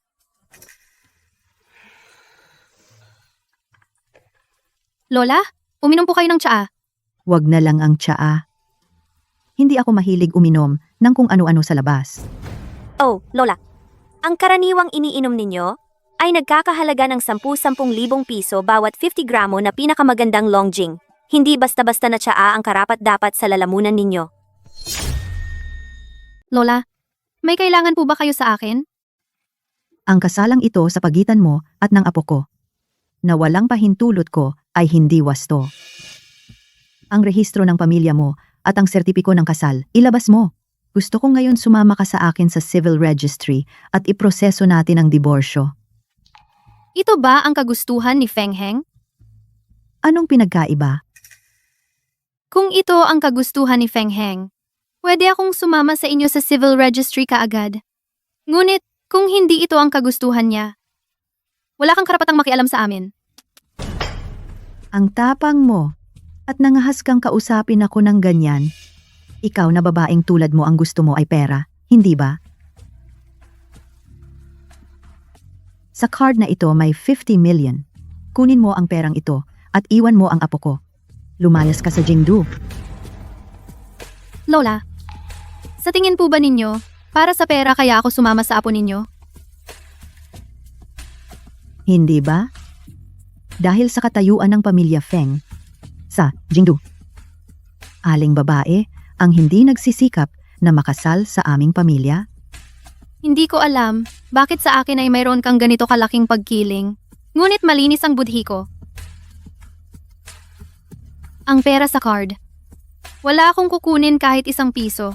Kung ang diborsyo ay kagustuhan ni Feng Heng, kung gayon, pakiusapan mo siyang pumunta mismo para kausapin ako. Makikipagdiborsyo ako at aalis sa Jingdu.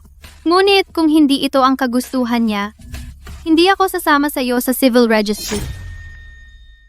Dahil wala kang utang na loob. May paraan akong gagawin sa'yo. Hindi ako takot sabihin sa'yo. Maliban kay Tingting. Sa aming pamilyang Feng, hindi maaari ang magkaroon ng ibang manugang na babae. Makikita natin.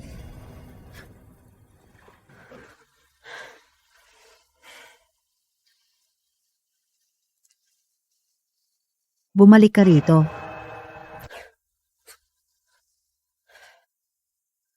Ang ganitong babaeng walang hiya, sino bang ayaw sa pera? Ayaw niyang tanggapin ang card mo, Lola. Malamang masyadong malaki ang kanyang gana. Yung 50 milyon ay hindi sapat para sa kanya. Hindi pa rin sapat sa kanya ang 50 milyon. Kung inisin niya ako, kahit 1 sentimo ay hindi niya makukuha. Lola, wala ring silbi kahit ganyan ka magalit, Lola. Itong babae. Kapag nakuha na niya ang puso ng isang lalaki, ano bang hindi niya makukuha? Hindi ba siya umaasa lang kay Feng Heng na iniidolo siya? Kaya ganyan siya kayabang? Ang dapat unahin. Kailangan ninyong mag-isip muna ng paraan para lumayo si Feng Heng sa kanya. Ang tampalasang iyan parang baka ang tigas ng ulo niya. Kung gusto nating pakawalan niya, mukhang hindi madali. Lola, bakit hindi ninyo gawin ito? May paraan ka talaga. Gawin natin iyan.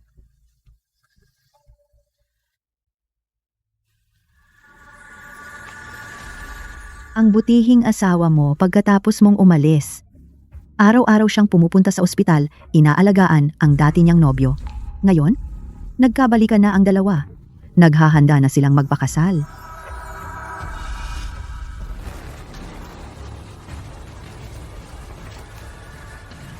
Imposible yan.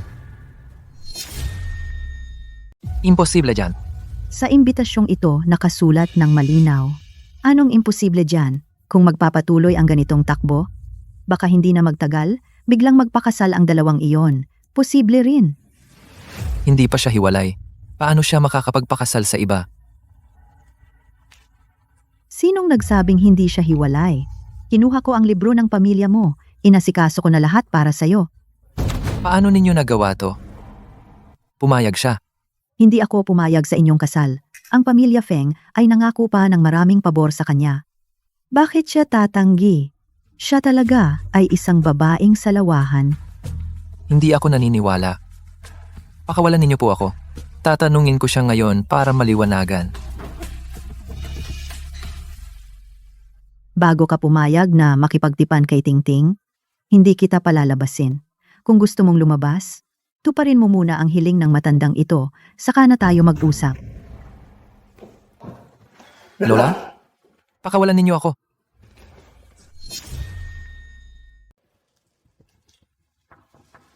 Feng Heng, nasa loob ka ba? Yeting. Bakit ka nandito? Feng Heng, may paraan ako para mailigtas ka. Anong paraan? Sa susunod na linggo na ang kaarawan ni Lola. Kung gusto mong makatakas, huwag mong palampasin ang pagkakataong ito. May ganyan ka bang kabaitan para tulungan ako? Feng Heng, alam ko, marami akong nagawang pagkakamali noon. Pero nitong mga nakaraang panahon, nakita kong para kay Gu Qingwan, ang pakikipaglaban mo kay Lola. Naunawaan ko na ng lubos ang iyong intensyon, sa halip na patuloy na makipag-away sa inyo, na pareho tayong masasaktan. Mas mabuti pang pagbigyan na lang kayo. Desidido na si Lola sa pagkakataong ito. Natatakot ako. Kahit na ang kaarawan, hindi niya ako papayagang dumalo. Pwede mo munang sumuyo kay Lola. Ang kaarawan ni Lola ay tiyak na gusto niyang dumalo ka. Sa oras na iyon, kahit anong hilingin niya, pumayag ka muna. Pagdating sa handaan, doon na nating pag-usapan. Wala nang ibang paraan.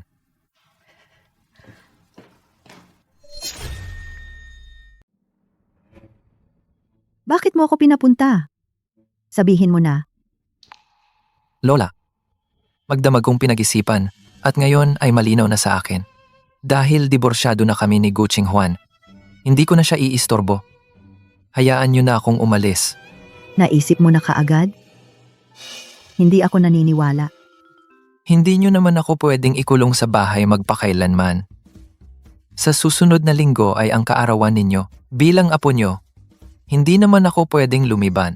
Ikaw na walang utang na loob, edi wag ka nang dumalo. Sige, tumigil ka na. Hindi naman bawal ang lumabas. Basta't papayag ka sa isang kondisyon. Sa araw ng aking kaarawan, papayagan kitang lumabas.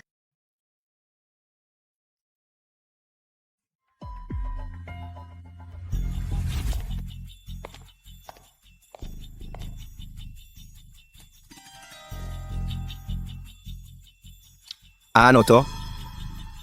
Sa susunod na linggo ay ang ika-6 na kaarawan ng matandang babae ng pamilya Feng. Sa Di Hao Restaurant. Gaganapin ang handaan. Ito ang imbitasyon. Ako pa rin ang pangkalahatang tagapamahala ng Feng Yun. Kaya akong pumasok gamit ang work ID ko. Hindi ko na kailangan ang imbitasyon mo. Sinong nagsabing para sa'yo ang imbitasyong ito? Dapat mong ibigay kay Gu Qingwan.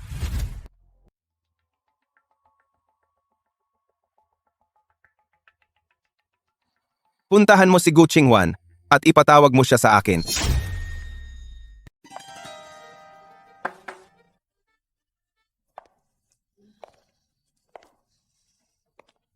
Mr. Feng, hinahanap niyo po ako? Nandito na ako. Sa susunod na linggo. Ang matriarch ng Dihao Group ang kaarawan ng lola ng pamilya Feng.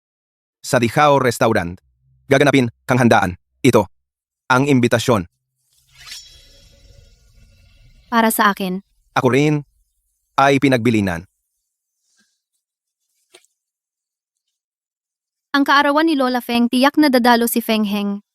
Kung pupunta ako, malamang na makikita ko siya. Saan ba iyon?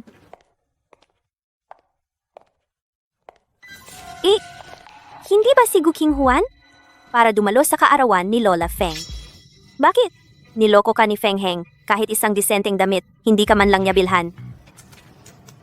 Kung hindi inamin ni Mr. Feng hindi talaga halata, ang Mrs. Feng ng Dihao Group ay nakasuot ng napakamurang damit. Tabi, Huwag dito magmataas na parang Mrs. Feng sinasabi ko sa'yo. Hanggat hindi ka tinatanggap ni Lola Feng, hindi ka kailanman makakapasok sa pintuan ng pamilya Feng.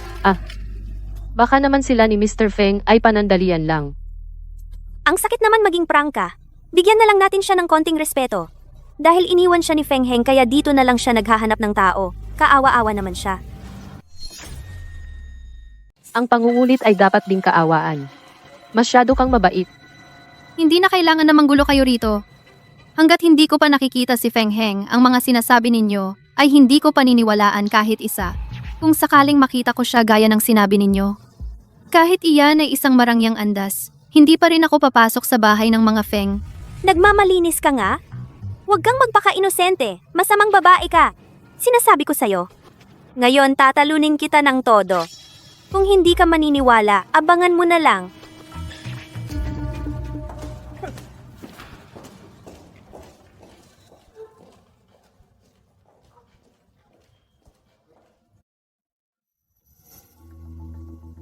Ang manugang ng pamilya Feng ay hindi basta-basta.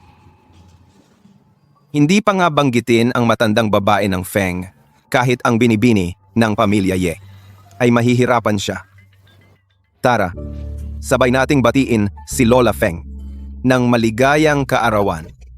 Naway mabuhay ka ng matagal. Salamat sa inyong lahat. Salamat sa inyong lahat. Kumain, uminom, at magsaya kayo. Ah, sige. Haha. Maligayang kaarawan, Lola. Salamat at dumating kayong lahat sa aking handaan. Ngayon may mahalagang balita na nais kong ipahayag sa inyong lahat. Ngayong araw, kaming pamilya Feng ay may dobleng kaligayahan. Bukod sa aking kaarawan, may isa pang magandang balita. Yeting? Feng Heng? Ang aming Dihao Group ay nagpasyang magpakasal sa angkan ng Ye. Mula ngayon, si Yeting ay magiging asawa ng apo ng pamilya Feng. Umaasa kami na pagpalain ang bagong kasal sa kanilang pagsasama. Si.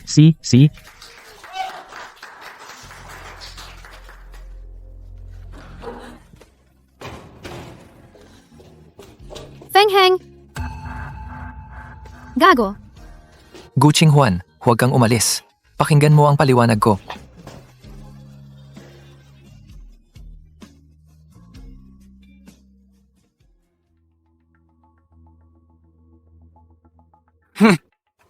Hindi ko inakala na ang eksenang ito ay mas kapanapanabik kaysa inaasahan.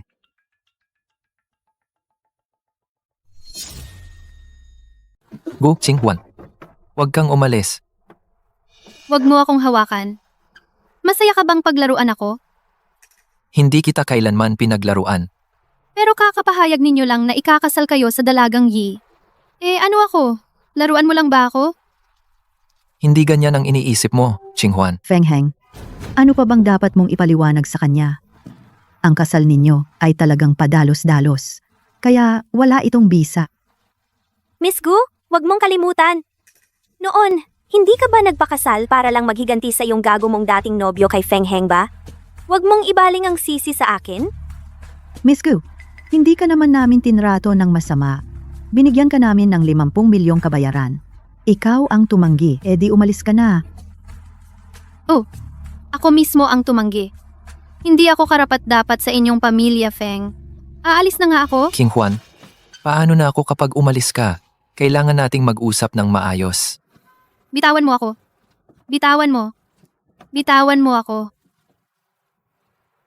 Wala na tayong dapat pag-usapan. Kasalanan ko. Karapat-dapat lang sa akin. Hindi mo kasalanan ito. Hindi rin kasalanan ng pamilya Feng. Tapos na tayo. Huwag mo na akong guluhin. Feng Heng. Pinalo ka niya? Bakit mo pa siya hinahabol? Hayaan mo siyang umalis. Lola, huwag ka nang makialam, pwede ba? Pinaaalala ko sa iyo. Siya na ngayon ang magiging manugang ng pamilya Feng. Bakit mo hinahabol ang magiging asawa ng iba? Wala ka bang hiya? Nahihiya ako.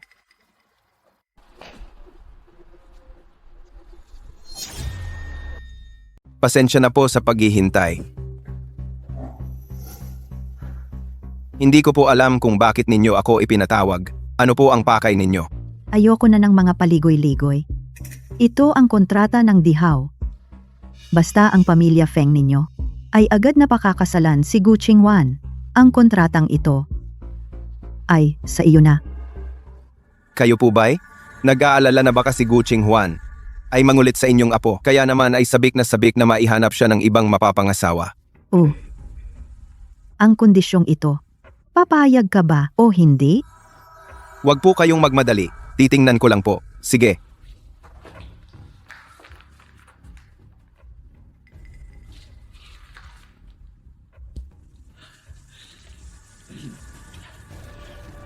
Sa napakagandang kondisyon ninyo. Wala po akong dahilan para tumanggi. Sa halip na alak ito ang aking alay sa inyo. Kung gayon, iyon na po. Aalis na po ako. Sige, ituloy ninyo lang.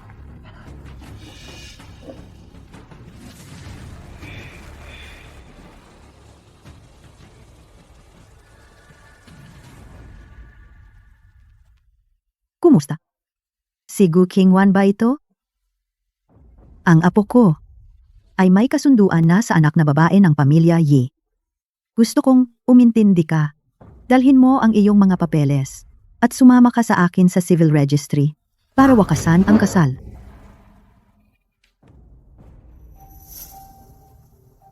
Bitawan mo ako. Huwag mo na akong guluhin. Ginoo, may masamang balita. Anong sabi mo?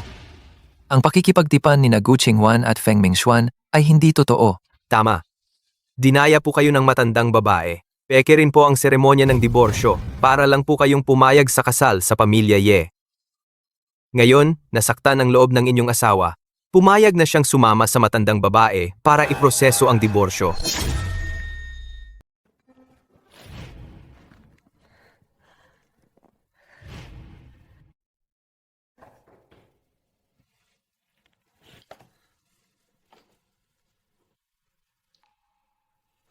Kayo pala.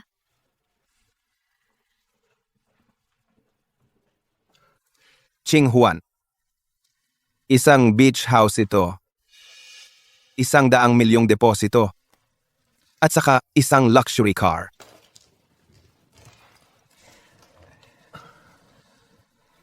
Ano ang ibig sabihin nito? Ito. Ang taos-pusong alay ng pamilyang Feng. Basta. Ipapangako mo. Pagkapasok mo sa aming pamilyang Feng, maging maayos? Kasama si Mingxuan, mamuhay ng maayos. Ito. Ang ibibigay namin sa'yo. Bahay. Bigay kaya? Kotse. Qinghuan, gusto kita ng buong puso.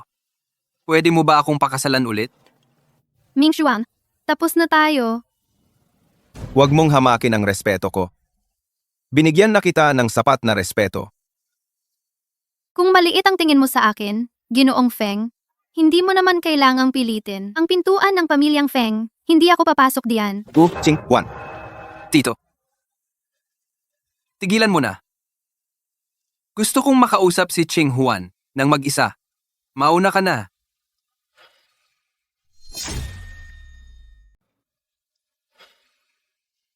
Qinghuan. Ang tito ko, yung taong laging sobrang mayabang, ay nagpakumbaba. Bakit hindi ka man lang nagbibigay ng pagkakataon? Nagtatampo ka ba sa akin? Naglalaro ka ba ng apoy?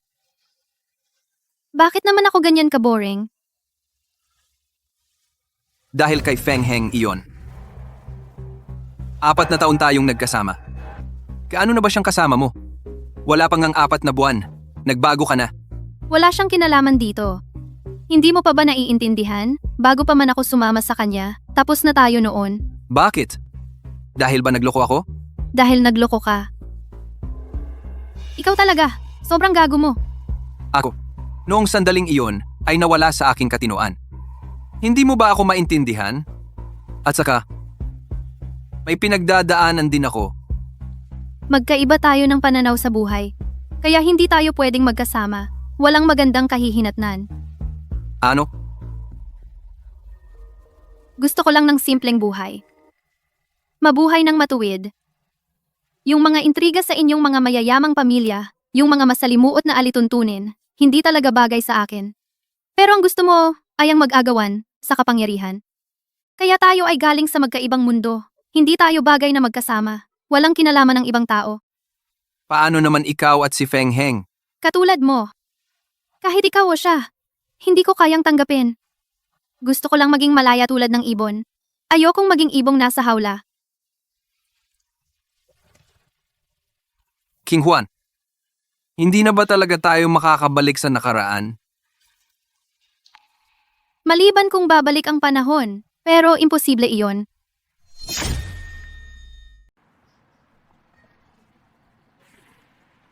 Nasaan si Feng Heng? Bakit hindi siya dumating? Ang diborsyo? Kailangan bang ipagawa sa lola at sa fiancé? Ayaw kanyang makita. Takot lang siyang guluhin mo siya. Masyado kang nag-iisip. Natatakot lang ako na baka hindi siya dumating. Hindi matatapos ang mga papeles. Huwag kang mag-alala. Sa katayuan ng aming pamilya, Feng, ang ganitong maliit na bagay, hindi naman iyon imposible. Kung ganoon, tara na. Sandali lang. Feng Heng, bakit ka nandito? Kung hindi ako dumating, maluloko na ako ng husto. Sa araw na ito, hindi ako makikipaghiwalay kay Guching Juan, Lola. Bakit mo ako niloko? Ay, nako, para sa ikabubuti mo lang. Ikaw ang paborito ng tadhana, ang hari ng kabisera, sa paghahanap ng asawa. Kahit hindi mayaman at makapangyarihan, kailangan lang na malinis ang pamilya at may magandang asal. Pero tingnan mo, isa siyang pangkaraniwan at walang hiyang babae. Saan siyang bagay sa'yo? Sa palagay ko, si Guching Juan ay hindi naman siya hindi bagay sa akin. At saka, hindi siya kasing sama ng sinabi ninyo. Saka, ako ang dapat na magpakasal sa kanya. Ako ang makakasama niya sa buong buhay. Mula pagkabata, pinakikialamanan ninyo ang lahat at pinagpapasyahan ninyo ang lahat para sa akin. Sa pagkakataong ito, hindi na ako susunod sa inyo. Umalis na tayo. Bitawan mo ako.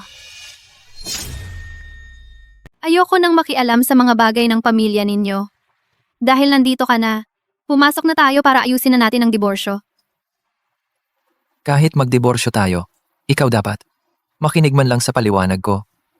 Hindi mo ba gustong malaman kung ano talaga ang nangyari nitong mga nakaraan? Sabihin mo, Sa bahay na lang nating pag-usapan. Feng Heng, kung maglakas loob kang umalis ngayon, wala ka ng lola. Lola, kung talagang ipipilit ninyo makialam sa kasal ko, mula ngayon, wala na rin kayong apo. Suwail ka. Suwail ka?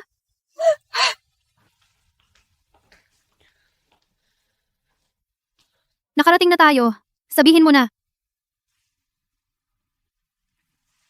Tingnan mo muna ito. Ito ay, Ganito talaga ang nangyari. Nang makita ko ang mga litratong ito ninyo ni Feng Mingxuan, nadurog ang puso ko. Natatakot ako na talagang iiwan mo ako. At hiwalayan mo ako.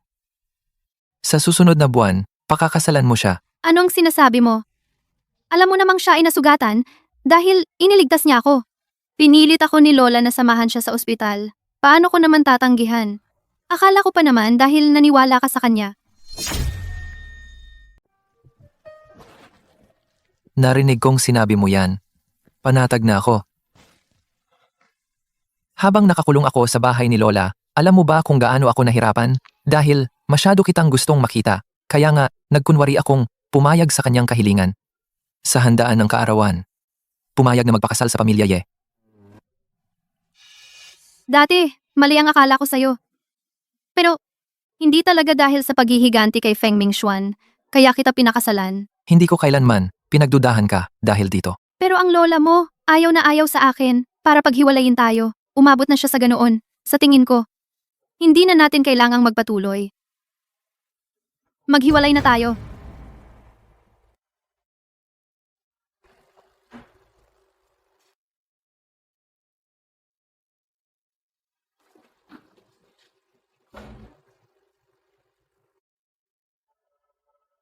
Ginoong Feng aalis na si Gu Qinghuan sa Kyoto. Huwag siyang hayaang umalis. Pigilan siya. Siya. Dalhin sa hotel. Kailangan bang gawin natin ito? Ang kontrata ng Dihaw, hindi natin pwedeng bitawan.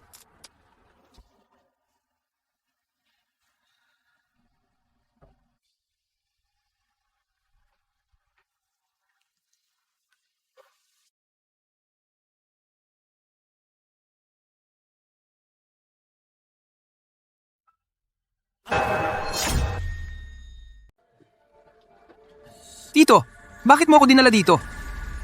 Halika, tumayo ka. Mukhang magaling na ang binti mo. Isasama kita sa loob. Sa loob.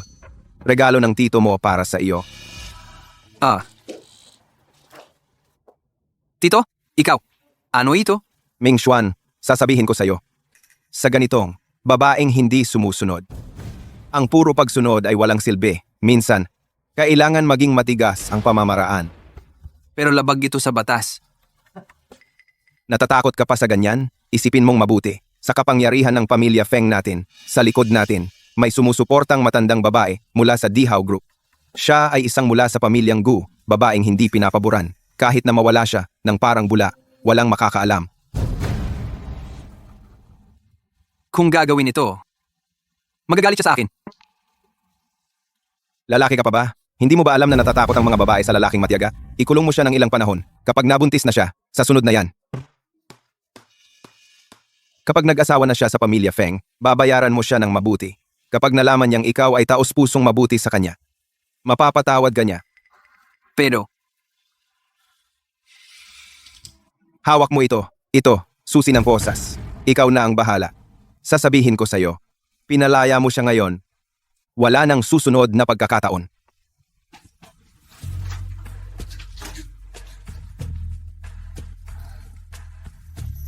Feng Mingxuan, gago ka. Anong gagawin mo?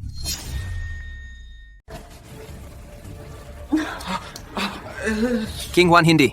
Hindi. Huwag ka nang magdahilan. Hindi ko akalaing ikaw ay isang taong walang hiya. Bitawan mo ako. Huwag mong isiping susuko ako dahil dito. Sinasabi ko sa'yo, kahit anong gawin mo, hinding-hindi ako sasama sa'yo. Walang hiya. Sa paningin mo, ganyan ba ako kasama? Nagawa mo na nga ang ganyang bagay? Ano pa ang inaasahan mong tingin ng iba sa'yo? Mula noon, akala ko makasarili ka mapagpanggap at palalo. Hindi ko akalaing ngayon gagawin mo pa ang ganyan. Tiyak na isasakdal kita.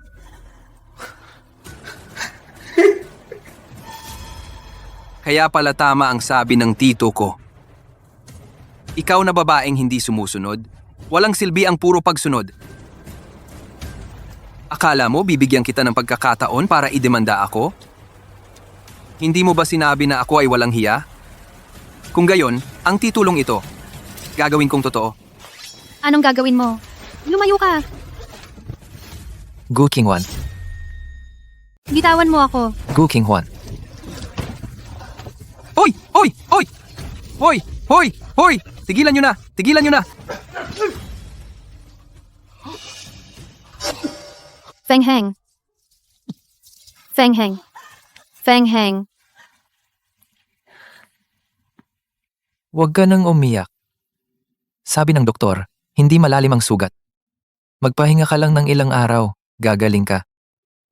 Huwag kang mag-alala, nagpadala na ako ng mga tao para dalhin ang mag-inang Feng sa himpilan ng pulis.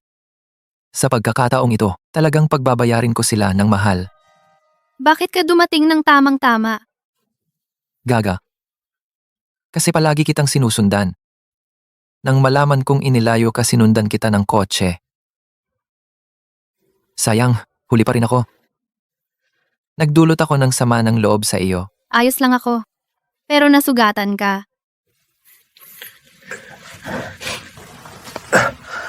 Wala itong sugat. Nang makita ko ang kasunduan ng diborsyo, dito talaga ako nasaktan. Hanggang ngayon masakit pa rin. Hindi mo ba ako aaliwin? Huwag kang pilosopo. Pwede bang huwag na tayong magdiborsyo? King Juan, huwag kang umalis sa kabisera. Huwag mo akong iwan. Feng Heng, kumusta ka? Feng Heng, kumusta ka? Ikaw itong malas. Ang apo ko ay nasaktan dahil sa'yo. Umalis ka na agad. Lola, hindi kasalanan ni Ching Juan ito. Labas, labas. Lola, Feng Heng, kumusta ka? Ang apo ko, kapag kasama ka, walang magandang nangyayari. Huling babala ko sa'yo. May fiancé na siya. Huwag mo na siyang guluhin. Kung hindi, huwag mong sisihin ako kung maging hindi ako mabait sa'yo. Tingnan mo nga ang sarili mo. Babaeng katulad mo. Karapat dapat ka ba sa apo ko?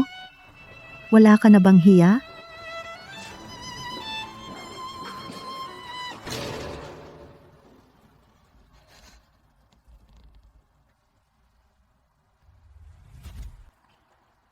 Wala namang malala sa asawa mo. Ikaw nga. Kailangan mong alagaan ang iyong katawan. Ako, Buntis ka na ng 6 na linggo. Pero mahina ang katawan mo. Kung hindi ka mag-iingat na magpahinga, ang unang bahagi ng pagbubuntis ay lubhang mapanganib.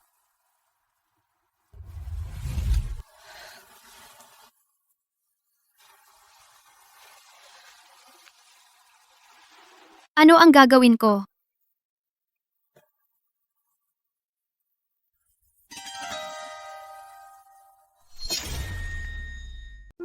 Nagreseta ako sa iyo ng gamot para sa pagbubuntis. Basta't inumin mo ito sa tamang oras. Magiging maayos ang sanggol.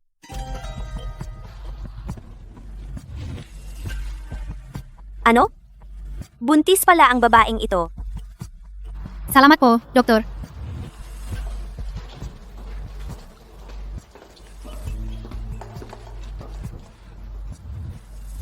Hindi pwede. Paulit-ulit na sinasabi ni Lola na gusto niyang magkaroon ng apo sa tuhod. Kung malalaman niya, nabuntis si Gu Qinghwan. Baka lumambot ang puso niya. Hinding-hindi ko hahayaan na mangyari ito. Oy,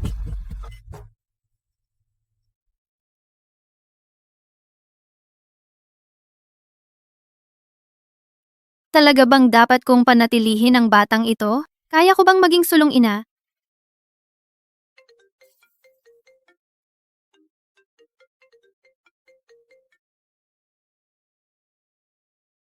Ching Juan, saan ka napunta? Ayos ka lang ba? Ayos lang ako. Ang lola ko ba'y may sinabi sa'yo? Huwag mong pansinin ang sinabi niya.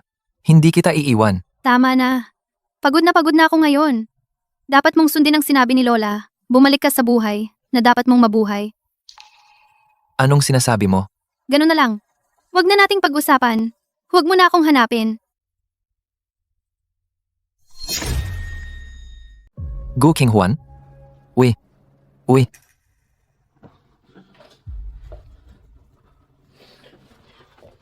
Feng Heng, ano ang gagawin mo? Hahanapin ko si Gu Qinghwan. Huwag mo akong pigilan. Kasalanan mo itong lahat. Pinilit mong palayasin siya. Saka ka lang masisiyahan, di ba? Feng Heng, baliw ka. Feng Heng, bumalik ka.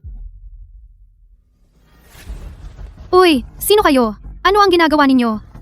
Pakawalan mo ako. Tumigil ka.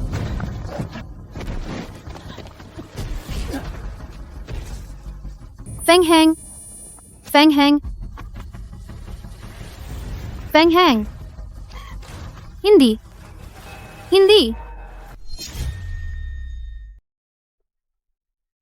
Isang buwan na. Bakit ang batang ito hindi pa nagigising? Malubha ang tama sa ulo ng pasyente. Kung magigising ba siya ay nasa tadhana na. Paano na ito? Sa aming pamilya Feng, 3 henerasyon ng nag-iisang anak na lalaki kung hindi siya magigising.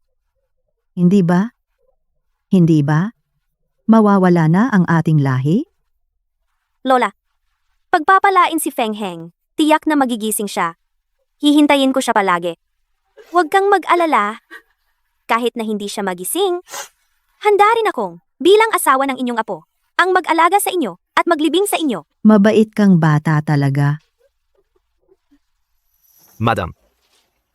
Matapos ang isang buwang pagmamanman sa wakas, natukoy na namin ang salarin. Ang mga taong nanakit sa binatang Ginoo ay nahuli na. Sabi nila, inutusan sila ng isang babae. Ngunit ang babaeng iyon ay hindi rin nila kilala. Sa pamamagitan ng isang tagapamagitan, nag-ugnay sa kanila. Ang taong nag-utos na ito ay dapat ninyong hanapin. Hinding-hindi ko siya patatawarin. Ang mga pulis ay nag-iimbestiga na. At saka, sabi nila, ang layunin ng babaeng iyon sa pag-upa ng mga tao para manakit ay ang anak sa sinapupunan ni Ginang Feng. Ano? Buntis siya? Nakapag-isip ka na ba ng mabuti? Talaga? Gagawin mo ba ang operasyong ito? Sigurado na ako. Siya, halika, sumama ka sa akin.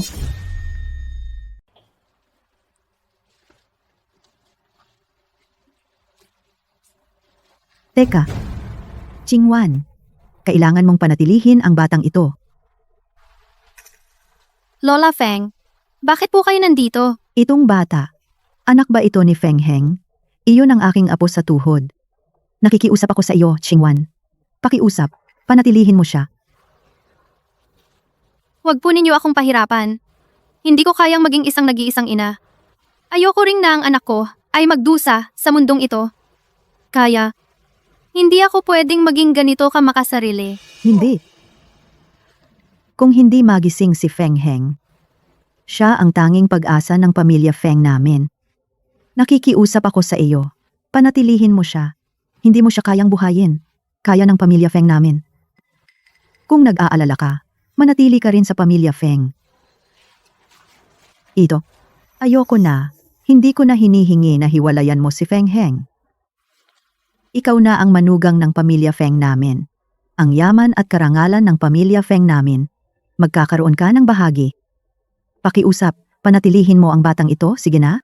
Ngunit ang yaman at karangalan ng pamilya Feng ay hindi ko kailanman ninais. Si Feng Heng? Dahil sa iyo, kaya siya naging ganito kung hindi siya magising. Ito ang nag-iisang anak niya. Kahit itong pag-asa, hindi mo man lang kayang panatilihin para sa kanya? Nakikiusap ako sa iyo. Huwag ganyan. Panatilihin ang batang yan. Tumayo ka na. Kung hindi ka papayag, hindi ako tatayo. Sige, papayag ako. Tumayo ka na. Para kay Feng Heng, kaya kong panatilihin ang batang ito. Pero, hindi ako papasok sa bahay ng mga Feng. Bawiin mo na lang ang kasunduang ito. Feng Heng, kailan ka ba talaga magigising? Nagpasya na ako. Isisilang ko na ang anak mo. Kahit na pumayag na ako sa matandang babae ng mga Feng. Pagkapanganak sa bata, mananatili sa pamilya Feng. Pero alam mo rin, sa paglaki ng bata, hindi lang pera ang kailangan. Kailangan din ang pagsasama at pagmamahal ng mga magulang. Kung ganyan ka palagi na hindi ka magigising, kahit na manatili ang bata sa pamilya Feng, wala siyang proteksyon ng ama. Sa kanyang paglaki, tiyak na maraming lungkot at sakit.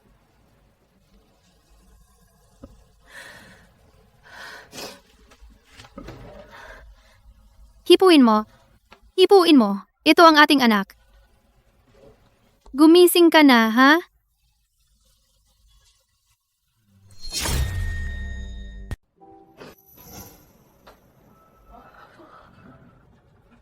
Feng Heng, gising ka na. Feng Heng. Doktor, may tao ba? Nagising na ang pasyente.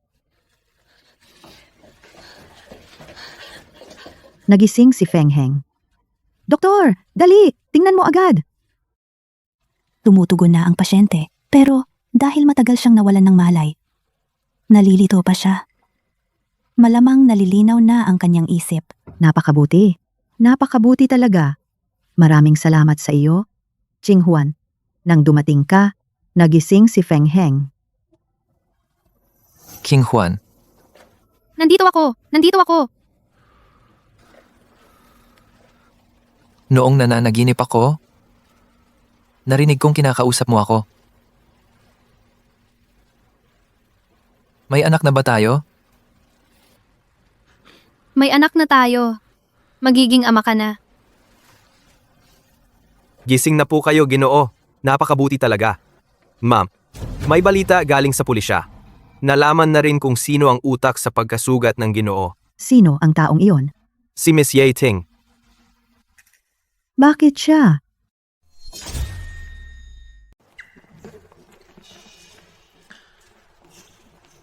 Sakay.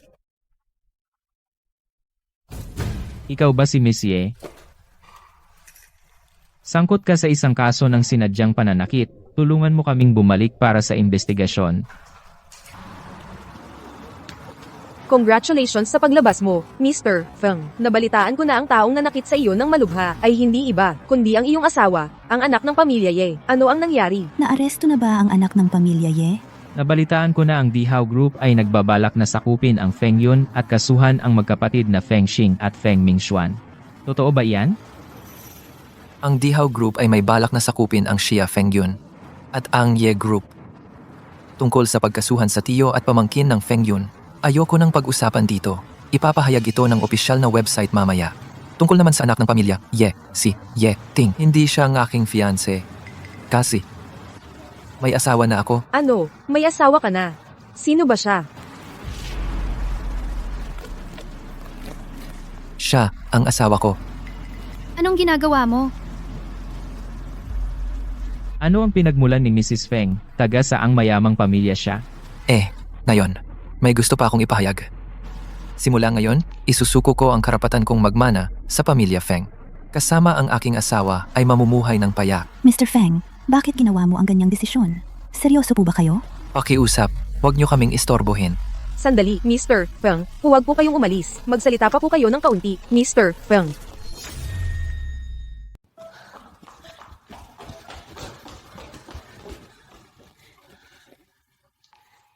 Bakit kanina? Bakit mo nasabi yun sa reporter? Alam kong palagi kang ayaw mong pakasal sa pamilya Feng. Kung ayaw mong pumasok, kaya ako na lang ang lalabas. Pero hindi mo rin ang isuko ang mana iyon ang pamilya Feng. Daan-daang bilyong yaman.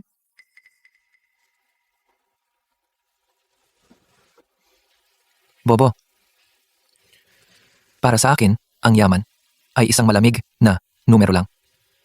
Sa buong buhay ko sa ilalim ng presyon ng pamilya at sa ilalim ng kontrol ng lola.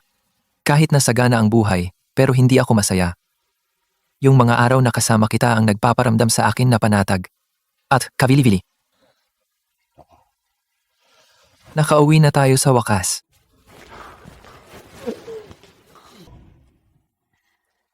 Mahal, nakauwi na ako. Binilhan kita ng pata na paborito mo. Bakit araw-araw kang puro karne at isda? Delivery rider ka ngayon, ang kumita ng pera ay hindi madali. Mahal, hindi ba malapit ka ng manganak? Kumain ka ng masustansya. Salamat, mahal.